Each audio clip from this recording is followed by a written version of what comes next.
ꯇꯥꯕꯤꯔꯤꯕ ꯈ꯭ꯋꯥꯏ ꯄꯨꯝꯅꯃꯛꯄꯨ ꯇꯔꯥꯝꯅ ꯑꯣꯛꯆꯕꯒ ꯂꯣꯏꯅꯅ ꯉꯁꯤꯁꯨ ꯃꯍꯧꯁꯥꯒꯨꯝ ꯔꯥꯖꯀꯨꯃꯥꯔꯒꯤ ꯇꯧꯗ꯭ꯔꯤ ꯍꯥꯏꯕ ꯋꯥꯔꯤꯗꯨꯒꯤ ꯐꯨꯜ ꯁ꯭ꯇꯣꯔꯤ ꯄꯨꯗꯨꯅ ꯂꯥꯛꯆꯔꯤ꯫ ꯋꯥꯔꯤꯁꯤ ꯃꯌꯥꯝ ꯄꯨꯟꯅ ꯑꯃꯨꯛ ꯇꯥꯃꯤꯟꯅꯔꯁꯤ꯫ ꯃꯃꯥꯡꯉꯩꯗ ꯂꯩꯕꯥꯛ ꯑꯃꯗ ꯅꯤꯡꯊꯧ ꯑꯃ ꯄꯥꯜꯂꯝꯃꯤ꯫ ꯅꯤꯡꯊꯧ ꯑꯁꯤꯒꯤ ꯃꯃꯤꯡ ꯁꯤꯗꯝ ꯀꯧꯏ꯫ ꯃꯥꯒꯤ ꯔꯥꯅꯤ ꯑꯍꯨꯝꯅꯤ꯫ ꯈ꯭ꯋꯥꯏꯗꯒꯤ ꯑꯇꯣꯝꯕꯤ ꯑꯗꯨꯒꯤ ꯃꯃꯤꯡꯅ ꯁꯤꯁꯤꯂꯥ ꯀꯧꯏ꯫ ꯃꯈꯣꯏ ꯌꯥꯝꯅ ꯅꯨꯡꯁꯤꯅꯅ ꯄꯥꯜꯂꯤ꯫ ꯑꯁꯨꯝꯅ ꯂꯩꯔꯛꯄ ꯃꯇꯝ ꯑꯁꯤꯗ ꯅꯣꯡꯃ ꯅꯤꯡꯊꯧꯒꯤ ꯃꯅꯥꯏ ꯃꯣꯔꯤꯌꯥ ꯀꯧꯕ ꯑꯁꯤꯕꯨ ꯅꯤꯡꯊꯧꯒꯤ ꯅꯨꯄꯤ ꯑꯇꯣꯝꯕꯤ ꯑꯁꯤꯅ ꯎꯔꯨꯕꯗ ꯃꯍꯥꯛ ꯃꯄꯨꯛꯅꯤꯡꯗ ꯐꯥꯊꯕ ꯉꯝꯈꯤꯗ꯭ꯔꯦ꯫ ꯃꯍꯥꯛꯅ ꯃꯣꯔꯤꯌꯥ ꯀꯧꯕ ꯃꯅꯥꯏ ꯑꯗꯨꯕꯨ ꯃꯨꯟꯅ ꯌꯦꯡꯂꯗꯨꯅ ꯂꯩꯈ꯭ꯔꯦ꯫ ꯃꯍꯥꯛꯀꯤ ꯃꯄꯨꯛꯅꯤꯡ ꯑꯗꯨ ꯂꯩꯇꯥꯐꯝ ꯈꯪꯈꯤꯗ꯭ꯔꯤ꯫ ꯃꯣꯔꯤꯌꯥꯒꯤ ꯅꯤꯡꯊꯤꯕ ꯁꯛꯐꯝ ꯐꯖꯕ ꯁꯕꯥꯟ ꯃꯥꯅ ꯉꯥꯡꯊꯣꯔꯛꯄ ꯋꯥꯍꯩꯁꯤꯡ ꯑꯗꯨ ꯇꯥꯔꯒ ꯃꯍꯥꯔꯥꯅꯤ ꯑꯇꯣꯝꯕꯤ ꯃꯍꯥꯛ ꯃꯄꯨꯅꯤ ꯍꯥꯏꯕꯒꯤ ꯋꯥꯈꯜ ꯀꯥꯎꯊꯣꯛꯈ꯭ꯔꯦ꯫ ꯃꯍꯥꯛꯅ ꯃꯇꯧ ꯀꯔꯝꯅ ꯃꯣꯔꯤꯌꯥꯕꯨ ꯃꯥꯒꯤ ꯑꯔꯣꯟꯕ ꯅꯤꯄꯥ ꯑꯣꯏꯍꯟꯒꯗꯒꯦ ꯈꯟꯗꯨꯅ ꯂꯩꯈ꯭ꯔꯦ꯫ ꯃꯇꯝ ꯄꯨꯝꯅꯃꯛꯇ ꯃꯣꯔꯤꯌꯥꯕꯨ ꯂꯨꯅ ꯆꯥꯟꯅ ꯇꯧꯕ ꯍꯧꯔꯛꯂꯤ꯫ ꯊꯕꯛ ꯈꯨꯗꯤꯡꯃꯛ ꯃꯣꯔꯤꯌꯥꯕꯨ ꯇꯧꯍꯜꯂꯤ꯫ ꯃꯄꯨꯛꯅꯤꯡꯗꯗꯤ ꯑꯔꯣꯠꯄ ꯋꯥꯐꯝ ꯑꯃ ꯂꯩ꯫ ꯃꯣꯔꯤꯌꯥ ꯀꯧꯕ ꯃꯅꯥꯏ ꯑꯁꯤꯅꯁꯨ ꯃꯄꯨꯅꯤ ꯈꯟꯗꯨꯅ ꯃꯈꯣꯏꯅ ꯍꯥꯏꯕ ꯈꯨꯗꯤꯡꯃꯛ ꯄꯥꯡꯊꯣꯛꯏ꯫ ꯑꯁꯨꯝꯅ ꯂꯩꯔꯛꯄ ꯃꯇꯝꯗ ꯅꯣꯡꯃ ꯅꯤꯡꯊꯧ ꯑꯁꯤꯅ ꯃꯅꯥꯏꯁꯤꯡ ꯄꯨꯔꯗꯨꯅ ꯁꯥ ꯇꯥꯟꯕ ꯆꯠꯂꯤ꯫ ꯃꯣꯔꯤꯌꯥ ꯀꯧꯕ ꯅꯤꯄꯥ ꯑꯁꯤꯕꯨꯗꯤ ꯃꯕꯦꯝꯃꯁꯤꯡꯅ ꯂꯨꯅ ꯇꯧꯏ꯫ ꯑꯁꯨꯝ ꯈꯟꯗꯨꯅ ꯅꯤꯡꯊꯧꯅ ꯃꯈꯣꯏꯒꯤ ꯁꯦꯕꯥꯒꯤꯗꯃꯛ ꯀꯣꯅꯨꯡꯗ ꯊꯅꯝꯃꯤ꯫ ꯃꯗꯨꯗ ꯁꯤꯁꯤꯂꯥ ꯀꯧꯕꯤ ꯔꯥꯅꯤ ꯑꯇꯣꯝꯕꯤꯒꯤ ꯄꯨꯛꯅꯤꯡꯗ ꯌꯥꯝꯅ ꯍꯔꯥꯎꯖꯔꯝꯃꯤ꯫ ꯃꯥꯅ ꯉꯁꯤꯗꯤ ꯑꯩꯒꯤ ꯅꯤꯡꯕ ꯊꯨꯡꯂꯒꯅꯤ ꯈꯟꯗꯨꯅ ꯂꯩꯈꯤ꯫ ꯃꯣꯔꯤꯌꯥꯕꯨ ꯌꯦꯡꯂꯗꯨꯅ ꯁꯤꯁꯤꯂꯥ ꯀꯧꯕꯤ ꯏꯕꯦꯝ ꯑꯗꯨꯅ ꯃꯣꯔꯤꯌꯥ ꯅꯍꯥꯛ ꯑꯩꯒꯤ ꯀꯥꯗ ꯆꯪꯂꯛꯎ, ꯑꯩꯒ ꯑꯔꯨꯕ ꯋꯥ ꯑꯃ ꯇꯥꯟꯅꯗꯕ ꯌꯥꯗ꯭ꯔꯦ ꯍꯥꯏꯔꯛꯈꯤ꯫ ꯃꯣꯔꯤꯌꯥ ꯃꯄꯨ ꯅꯤꯡꯖꯕ ꯑꯣꯏꯕꯅ ꯃꯍꯥꯔꯥꯅꯤ ꯑꯇꯣꯝꯕꯤꯒꯤ ꯀꯥꯗ ꯆꯪꯗꯨꯅ ꯀꯔꯤ ꯇꯥꯛꯄꯤꯒꯗꯕ ꯁꯅꯥꯏꯕꯤ ꯑꯃ ꯍꯪꯒꯠꯆꯔꯛꯈꯤ꯫ ꯃꯍꯥꯔꯥꯅꯤ ꯑꯇꯣꯝꯕꯤꯅ ꯑꯩꯅ ꯍꯥꯏꯒꯗꯧꯔꯤꯕ ꯋꯥꯐꯝ ꯑꯁꯤ ꯅꯪꯅ ꯀꯅꯥ ꯈꯪꯍꯟꯗꯅ ꯄꯥꯡꯊꯣꯛꯀꯗꯕꯅꯤ꯫ ꯀꯔꯤꯒꯨꯝꯕ ꯅꯍꯥꯛꯅ ꯌꯥꯗ꯭ꯔꯕꯗꯤ ꯅꯤꯡꯊꯧꯗ ꯑꯣꯟꯅꯕ ꯋꯥꯐꯝ ꯇꯝꯁꯤꯟꯗꯨꯅ ꯅꯍꯥꯛ ꯑꯋꯥꯕ ꯇꯥꯒꯅꯤ꯫ ꯑꯗꯨꯅ ꯑꯩꯒꯤ ꯑꯅꯤꯡꯕ ꯑꯁꯤ ꯅꯪꯅ ꯄꯥꯡꯊꯣꯛꯎ ꯍꯥꯏꯔꯛꯈꯤ꯫ ꯔꯥꯅꯤꯒꯤ ꯋꯥꯗꯨ ꯇꯥꯔꯒ ꯃꯣꯔꯤꯌꯥ ꯀꯔꯤ ꯀꯔꯝꯕ ꯊꯕꯛ ꯑꯣꯏꯔꯕꯅꯣ ꯅꯅꯥꯏꯅ ꯄꯥꯡꯊꯣꯛꯆꯕꯗ ꯀꯥꯏꯔꯣꯏꯗꯕ ꯂꯩꯔꯕꯗꯤ ꯄꯥꯡꯊꯣꯛꯆꯒꯦ ꯍꯥꯏꯖꯔꯛꯈꯤ꯫ ꯃꯗꯨꯗ ꯔꯥꯅꯤ ꯑꯗꯨꯅ ꯃꯥꯅ ꯄꯥꯝꯂꯤꯕ ꯑꯗꯨꯃꯛ ꯃꯣꯔꯤꯌꯥꯒꯤ ꯃꯐꯝꯗ ꯍꯥꯏꯔꯦ꯫ ꯃꯗꯨ ꯇꯥꯕꯗ ꯃꯣꯔꯤꯌꯥ ꯃꯈꯨꯠ ꯎꯅꯗꯨꯅ ꯃꯍꯥꯔꯥꯅꯤ ꯏꯕꯦꯝꯃ, ꯋꯥꯍꯩ ꯑꯗꯨꯗꯗꯤ ꯇꯥꯛꯄꯤꯒꯅꯨ, ꯅꯅꯥꯏ ꯑꯩꯒꯤ ꯊꯋꯥꯏ ꯃꯥꯡꯅꯕ ꯁꯤꯟꯕꯤꯒꯅꯨ ꯍꯥꯏꯖꯔꯕꯗ ꯔꯥꯅꯤꯅ ꯑꯀꯟꯕ ꯑꯍꯛꯄ ꯋꯥꯐꯝ ꯊꯝꯂꯕꯗ ꯃꯣꯔꯤꯌꯥ ꯀꯤꯅ ꯀꯤꯅ ꯃꯍꯥꯔꯥꯅꯤꯒꯤ ꯃꯅꯤꯡ ꯊꯨꯡꯍꯜꯂꯦ꯫ ꯑꯗꯨꯗꯒꯤꯗꯤ ꯃꯍꯥꯔꯥꯅꯤ ꯑꯇꯣꯝꯕꯤ ꯑꯁꯤꯅ ꯑꯆꯤꯛꯄ ꯇꯥꯟꯖꯥ ꯐꯪꯕꯒ ꯃꯣꯔꯤꯌꯥꯒ ꯂꯣꯏꯅꯕ ꯇꯣꯛꯇ꯭ꯔꯦ꯫ ꯃꯣꯔꯤꯌꯥ ꯑꯁꯤ ꯌꯥꯝꯅ ꯀꯤꯈ꯭ꯔꯦ꯫ ꯃꯍꯥꯛꯅ ꯈꯜꯂꯤ, ꯑꯩꯅ ꯑꯁꯨꯝꯅ ꯀꯣꯅꯨꯡ ꯀꯥꯗꯨꯅ ꯐꯠꯇ꯭ꯔꯕ ꯊꯕꯛ ꯑꯁꯤ ꯄꯥꯡꯊꯣꯛꯄ ꯇꯥꯔꯕꯗꯤ ꯂꯥꯟꯖꯗ꯭ꯔꯕ ꯑꯩꯕꯨ ꯅꯨꯡꯁꯤꯅ ꯇꯧꯕꯤꯔꯤꯕ ꯏꯅꯤꯡꯊꯧ ꯑꯁꯤꯒꯤ ꯗꯣꯁ ꯁꯣꯏꯗꯅ ꯐꯪꯒꯅꯤ꯫ ꯑꯗꯨꯅ ꯑꯩꯍꯥꯛ ꯄꯥꯕꯁꯤ ꯀꯣꯛꯆꯅꯕ ꯕꯣꯟꯗ ꯆꯠꯇꯨꯅ ꯂꯥꯏ ꯅꯤꯡꯈ꯭ꯔꯒꯦ꯫ ꯅꯠꯇ꯭ꯔꯕꯗꯤ ꯑꯐꯕ ꯑꯣꯏꯔꯔꯣꯏ ꯈꯟꯗꯨꯅ ꯃꯣꯔꯤꯌꯥ ꯀꯣꯅꯨꯡ ꯀꯥꯈꯤꯗ꯭ꯔꯦ꯫ ꯃꯍꯥꯛ ꯕꯣꯟꯗ ꯂꯥꯏ ꯅꯤꯡꯕ ꯍꯧꯈ꯭ꯔꯦ꯫ ꯅꯤꯡꯊꯧ ꯑꯗꯨꯅ ꯃꯥꯒꯤ ꯃꯅꯥꯏ ꯑꯆꯥꯟꯕ ꯃꯣꯔꯤꯌꯥꯅ ꯀꯣꯅꯨꯡ ꯀꯥꯔꯛꯇ꯭ꯔꯕꯗ ꯅꯤꯡꯊꯧꯒꯤ ꯄꯨꯛꯅꯤꯡ ꯌꯥꯝꯅ ꯅꯨꯡꯉꯥꯏꯔꯝꯗꯦ꯫ ꯃꯍꯥꯛꯅ ꯃꯥꯒꯤ ꯀꯔꯤ ꯑꯋꯥꯠꯄ ꯂꯩꯔꯕꯅꯣ ꯅꯠꯇ꯭ꯔꯒ ꯑꯅꯥ ꯑꯌꯦꯛ ꯌꯥꯎꯔꯕ꯭ꯔꯥ ꯈꯟꯗꯨꯅ ꯃꯅꯥꯏ ꯊꯥꯗꯨꯅ ꯃꯣꯔꯤꯌꯥꯒꯤ ꯃꯌꯨꯝꯗ ꯍꯪꯍꯟꯈꯤ꯫ ꯃꯗꯨꯗ ꯃꯣꯔꯤꯌꯥꯒꯤ ꯏꯃꯨꯡꯒꯤ ꯃꯤꯁꯤꯡꯅ ꯅꯅꯥꯏ ꯑꯗꯨ ꯕꯣꯟꯗ ꯂꯥꯏ ꯅꯤꯡꯈ꯭ꯔꯦ, ꯃꯍꯥꯛ ꯁꯪꯁꯥꯔꯒꯤ ꯍꯔꯥꯎ ꯀꯨꯝꯍꯩ ꯑꯁꯤ ꯄꯥꯝꯗ꯭ꯔꯦ, ꯂꯥꯏ ꯅꯤꯡꯂꯨꯔꯒꯅꯤ ꯍꯥꯏꯅ ꯆꯠꯈ꯭ꯔꯦ ꯍꯥꯏꯔꯛꯈꯤ꯫ ꯅꯤꯡꯊꯧ ꯃꯅꯥꯏꯁꯤꯡꯅ ꯅꯤꯡꯊꯧꯗ ꯋꯥꯔꯤ ꯄꯨꯝꯅꯃꯛ ꯇꯝꯂꯕꯗ ꯅꯤꯡꯊꯧꯒꯤ ꯄꯨꯛꯅꯤꯡ ꯑꯗꯨ ꯌꯥꯝꯅ ꯅꯨꯡꯉꯥꯏꯔꯝꯗꯦ꯫ ꯃꯍꯥꯛꯅ ꯃꯣꯔꯤꯌꯥꯒꯤ ꯃꯅꯥꯛꯇ ꯆꯠꯇꯨꯅ ꯎꯅꯤꯡꯂꯝꯃꯤ꯫ ꯅꯤꯡꯊꯧꯅ ꯆꯠꯀꯅꯤ ꯍꯥꯏꯕ ꯋꯥꯐꯝ ꯑꯗꯨ ꯇꯥꯕꯗ ꯔꯥꯅꯤ ꯑꯇꯣꯝꯕꯤ ꯑꯗꯨꯁꯨ ꯅꯤꯡꯊꯧꯗ ꯃꯍꯥꯛꯁꯨ ꯆꯠꯄ ꯌꯥꯎꯖꯈꯤ꯫ ꯃꯍꯥꯛꯇꯤ ꯃꯄꯨꯛ ꯌꯥꯝꯅ ꯐꯕ, ꯍꯥꯏꯕ ꯏꯟꯕ, ꯃꯊꯧ ꯃꯁꯛ ꯈꯪꯕ ꯃꯤꯅꯤ꯫ ꯀꯔꯤ ꯃꯅꯤꯡ ꯊꯨꯡꯗꯕ ꯌꯥꯎꯕꯒꯦ ꯍꯪꯂꯨꯁꯤ ꯍꯥꯏꯅꯔꯗꯨꯅ ꯅꯤꯡꯊꯧꯅ ꯃꯍꯥꯔꯥꯅꯤ ꯑꯇꯣꯝꯕꯤ ꯑꯗꯨꯒ ꯂꯣꯏꯅꯅ ꯑꯍꯥꯎ ꯑꯊꯨꯝ ꯃꯌꯥꯝ ꯑꯃꯒ ꯂꯣꯏꯅꯔꯗꯨꯅ ꯃꯣꯔꯤꯌꯥ ꯊꯤꯕ ꯂꯥꯛꯂꯦ꯫ ꯅꯨꯃꯤꯠ ꯑꯗꯨ ꯃꯣꯔꯤꯌꯥ ꯀꯧꯕ ꯃꯅꯥꯏ ꯑꯗꯨꯅ ꯎꯁꯥ ꯑꯁꯣꯟꯗ ꯐꯝꯗꯨꯅ ꯃꯄꯨꯒꯤ ꯃꯤꯡꯈꯩ ꯁꯣꯟꯖꯗꯨꯅ ꯃꯃꯤꯠ ꯎꯏꯁꯤꯟꯗꯨꯅ ꯂꯩꯔꯤꯉꯩ ꯃꯇꯝ ꯑꯗꯨꯗ Ningthougi dolai thungladuna Moriana tawriba mawng adu yengduna leirami. Moriana mapugi nam sonba loirabada Ningthou Rani anidu ujabada makhut ani lonaduna Ningthou Maharani anibu khurumjarakhi. Magi matau adu uraga Ningthouna Moria nangbu karina Ningthungdaba laiduna konung thadoktuna aibu hundoktuna salibano hangjarakhi. Moriana khumjarakhi. Lainingthou ibungo Lainingthouna nanai aibu sanbibadagi ningba thungdaba mata laijadi. Ningthou haibasidi Ishwargi masakni. Karigumba nanaigi sebada akaiba yaukhiba thoklabadi nanaigi mapok pharoidoribani. Adugi sumathakta nanai hakti taibangi asauram kaba lamsat asi thoina pamjadi.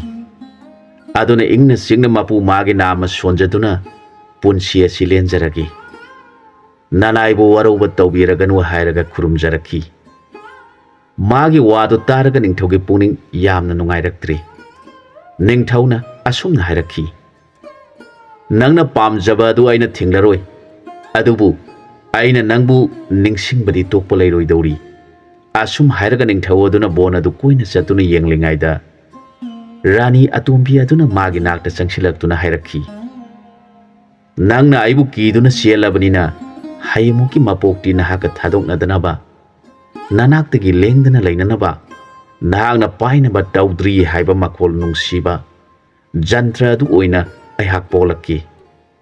Nahaki nasinaduna aigi jantra aduda chuptuna khonglaga nangna pamliba punamak thonba ngamboijagi.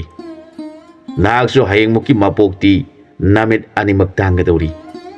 Nahakna ipuruiba laibi aihakna haibada nahakna yakhiba. Adugi dosna ai sunnangbo asuki matik nungsirubana ipap oiduna nangi Toudri oina poktuna nanaktagi hendoktana nangna nasina suptuna khongba aduna aigi pap koksaba oijagi. Handaki mapokti ining tauna nangi sebat tawba phangjadre hairaga kapsarakhi. Laibi horo mapok amagidamak aina ngasi haijaribasi soiraroidaba wafamni.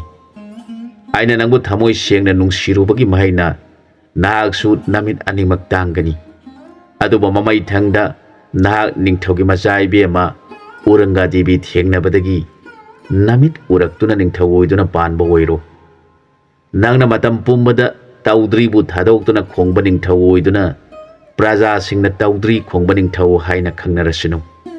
Asum haina bor pirakhi. Ningthouna hanjilaklabada Maharani na sumna hairakhi. Sadhu Baba marak marakta aikhoi laksaduna babagi athuiba pauktak kaya tahanbiyu.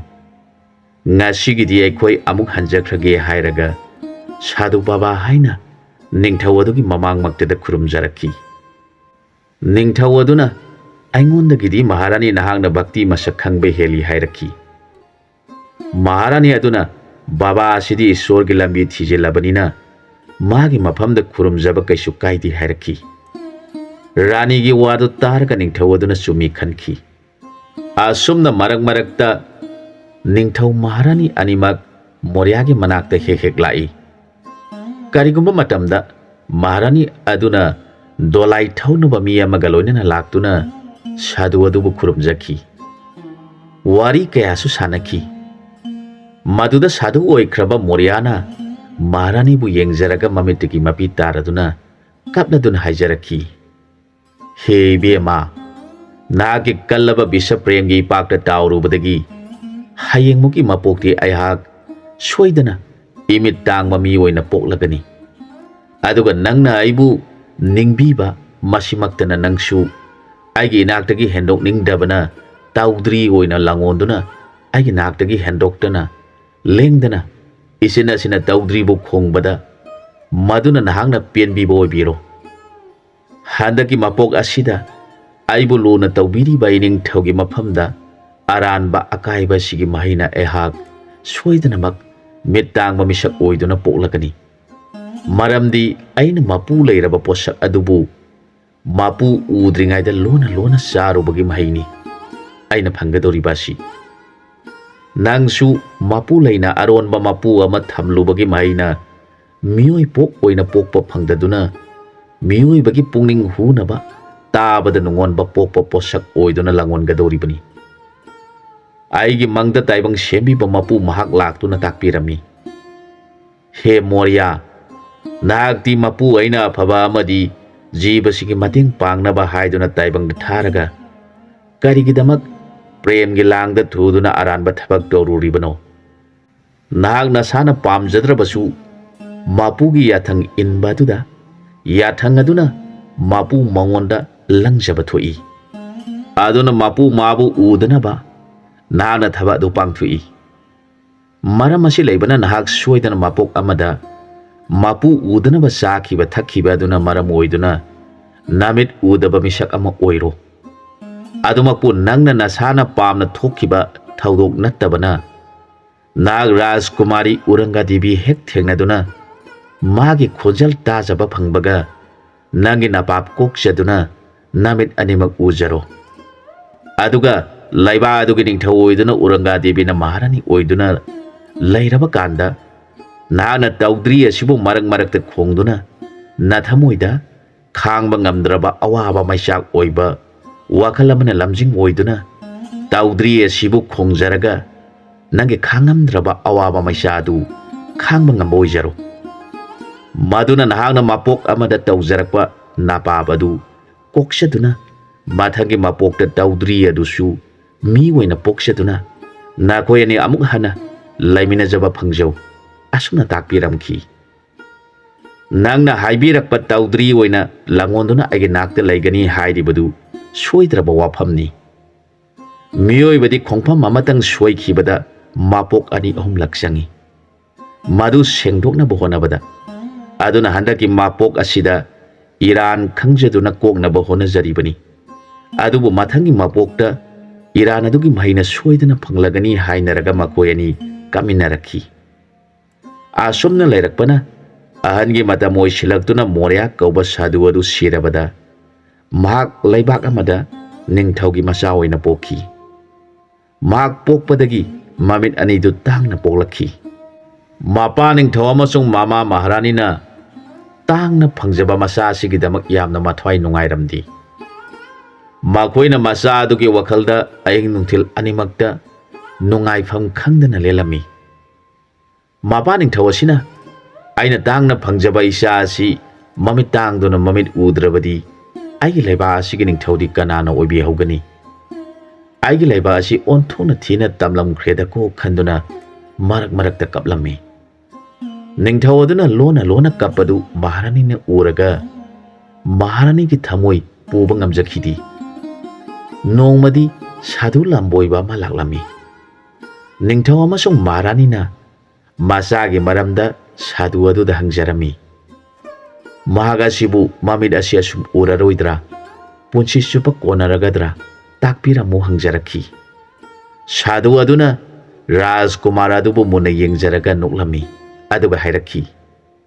Maharaj nasani pa asidi Pithribida phaugadaba Ningthau oigadaba misakni. Mahakpu Gangagi mapalda sangama saduna magi hui asiga loinana thambiyu. Mahak matam kharagi matungda kariguma posak ama phangani. Posak adugi mapandagi soidana mamit animak urakhigani. Nacha ibungo si mithoi mihenba misak oirakhigani hairami. Ningthau Maharani anina matau karamna mamit udraba masabu tongana Ganga torbanda mathanda thamgadagi khalami. Adubu nongma nongmagi mahakti asum choksilakli. Magi luna sana taujaba hui amasu leirami. Hui asina Ningthau macha asibu miko ama thadoktana magi nakta lengtana lei. Hui aduna Rajkumar gi physis jiktuna singduna pure. Rajkumar magi hui aduna pamlibadu kariguma wafam ama leiba tare khanduna huina puba matung induna chatle. Makoyani Ganga torban yaure. Mafam adu yaurabada hui aduna mahakpu phamhalle. Rajkumar na khali aigi hui asina hairibasi karino. Mana haiba aina yaba tabani. Mahakti mamit ubani aduna karigumba kanaba phangadaba ama leiramatai khanduna Rajkumar mafam aduda phamduna leikhi. Konungi misingna Rajkumar bu hui aduna singduna satkhiba adubu matung inaduna thamna senaduna chali makoina ganga ge torbanda Rajkumar ga hui ga punna phaminaduna Rajkumar na hui bu konbiraduna makhuna nanbiduna leiribadu ui makoina ningthaugi mafamda wari pumnamak tamlabada ningthau aduna manai singda nakoi mayam chatuna mafam aduda makoi ani leinaba khangpok sangama khudakta sagadabani makoi gi chana thangnaba pumnamak mafam asidigi pugadabani thong thakpasu nakoi kharana tawgadabani hairakhi haujikte ningthau amasung maharani anidu sadhu lamboiba aduna hairamba wafam adu ningsinglakhi ningthauna khali isage dos kongnaba matam yorokna male asum khanduna mamo nungai jakhi hui asena matam pumna makta ganga turen gi isienda mamai onduna yengduna lei hui asigi mamangda nomagi ahing amada asomna hairami he tawbo hui nahag asidi taibang miui bagi sanaraba marupni aduna nangi nafamda nabungo gi mabit unaba posak ama pigi nahagna nabungo ga loinana ganga torbanda leiduna ganga gi isienda taw tharakaduriba posak asibu nahagna khunduna nabungo da kachau posak adugi mapandagi nabungo du soidana mamit ugani haina mamangda takpirambadu hui aduna soyan bayadi khanduna mafam aduda mabungo bu puduna laklibani hairiba posak adusu magi mamang aduda utpirami huina ganga gi selda mamai gonduna yengduna leirami hairiba posak adudi maharani atombi aduna siraba matungda magi thawai aduna bamon lairaba masa pokshadaba ma leirami bamon nipa nupi anisi matam sangna masa phangdrabada bamon nupi asi gaba laikhon oikhri asumna makhoi ani gi thamoi da masa phanglagani khanduna leirakpana tha suraktuna nongmadi angang unabagi matam oiraktuna angang unabada angang di poktuna Toudri manba posak ama pokle madu ubada bamon aduna masidi mi khanglabadi aikhoi bu noknagani aduna masibu mi khangdringaida ganga gi selda thada khagi khanduna ganga gi singda hunthaki isial aduna putharaiba Toudri adu hui aduna ahing nungthil animakta sangduna yengduna leikhibana nongan thorakpa matam aduda hui aduna yeng tholakpa matamda Toudri adugi masadagi mangal naina taw tharakpudu uri huina torbanda kumthaduna leikhri matam aduda isiani regi matungina huina leiba maikaida Toudri tawsilaktuna lairai mayada tawsila iba Toudri adubu huina mayana siktuna khulaga mabungoda pire Rajkumarna Toudri adubu kari pono haina makhuna nanduna yengbada masidi kari pono aigi hui asina piri basibu haiduna nanduna yengle maduda mana khali masidi khongba yaba poroi batai amuktang khongduna yenge khanduna Toudri gi machine aduda Rajkumar gi machine chuptuna sor kamba horakle Toudri adusu nahanmuki mapokta mabu nungsijarubadagi ningthaugi maharani oina dharma kairubagi dosna handaki mapokta Toudri oina poktuna mabungo nungsijaba mahaki manakta leijage khankhibana onkhibana mabungona hek kamlakpaga nungsiba khonjalna nungsiba surda makon tholakli madu uraga hui aduna harauna makongani thangatuna jagoi sari Rajkumar du Toudri adu hek phangduna khongba hobadagi mahak mamit tangi haibagi mathamoida nungaitaba leirambadu kauthokkhri nungsiba surge khonjelda nungsiba isaigi sayekta khonglakli Toudri adugi khongleba khonjel nungsiba isaigi surge tanthada taruba jiba punamak ganga turelge torbanda loinamak tillari kanagi samu kanagi nongsa kanagi kai saom lamhui yong hek leiriba jiba punamak Toudri adugi nungsiba surda ngaudaba mata leikhidre makoi pumnamak amaga yengnabani khanakhidre makoina khongliba Rajkumar adubu yengladuna mamita mapi taraduna sangsilaktuna khurumjai makoi pumnamakna mahakpu makoi pumnamakki mabungoni haina khankri. Makoi pumnamak ayung nungthil masinjak thiba chatlabasu numidang matamdi Rajkumar gi nakta laktuna mayamdu Toudri adugi nungsiba isai adu tari. Toudri asi Rajkumar aduna haiduna khongba nati. Masin aduna hek supaga Toudri masaduna nungsiba maron thoktuna jiba pumnamakpu sumatpa maronda mathanta makhal makhal ge isai thoktuna tariba jiba singi mamitigi mapi taribani. Toudri na asumna sakli he taibang jiba panglaganu napungningsda sembirakpa mapu mabu kauganu. Taibang jiba oina pokpadi nongmagi mataugumbani. Ayuk kauba mahaktu angang oiringagi pangkhakni. Numit yungba haibaduna jiba singi mapung pharakpa matamni. Adudagidi asum asum taibang lila loiramdaigi matam oiraklakani. Numina lai tharakpa matam adubu hanu laiman chalaklabani. Ngasi kauba nongna taibang jiba singi masak taklibani.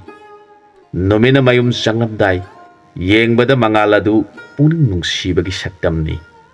Aduga jiba singna taibang singjal loiramdaiga samanabani panglaganu. Taibang jiba nangna kalingai napan faringai da aran balambi chaluganu. Saluri balambi adugi mai suidana phangani. Are poina ningkhiba lambi su mapu mana soidana pibibani. Lambi lamphai chatkanu mapu mabu kauganu.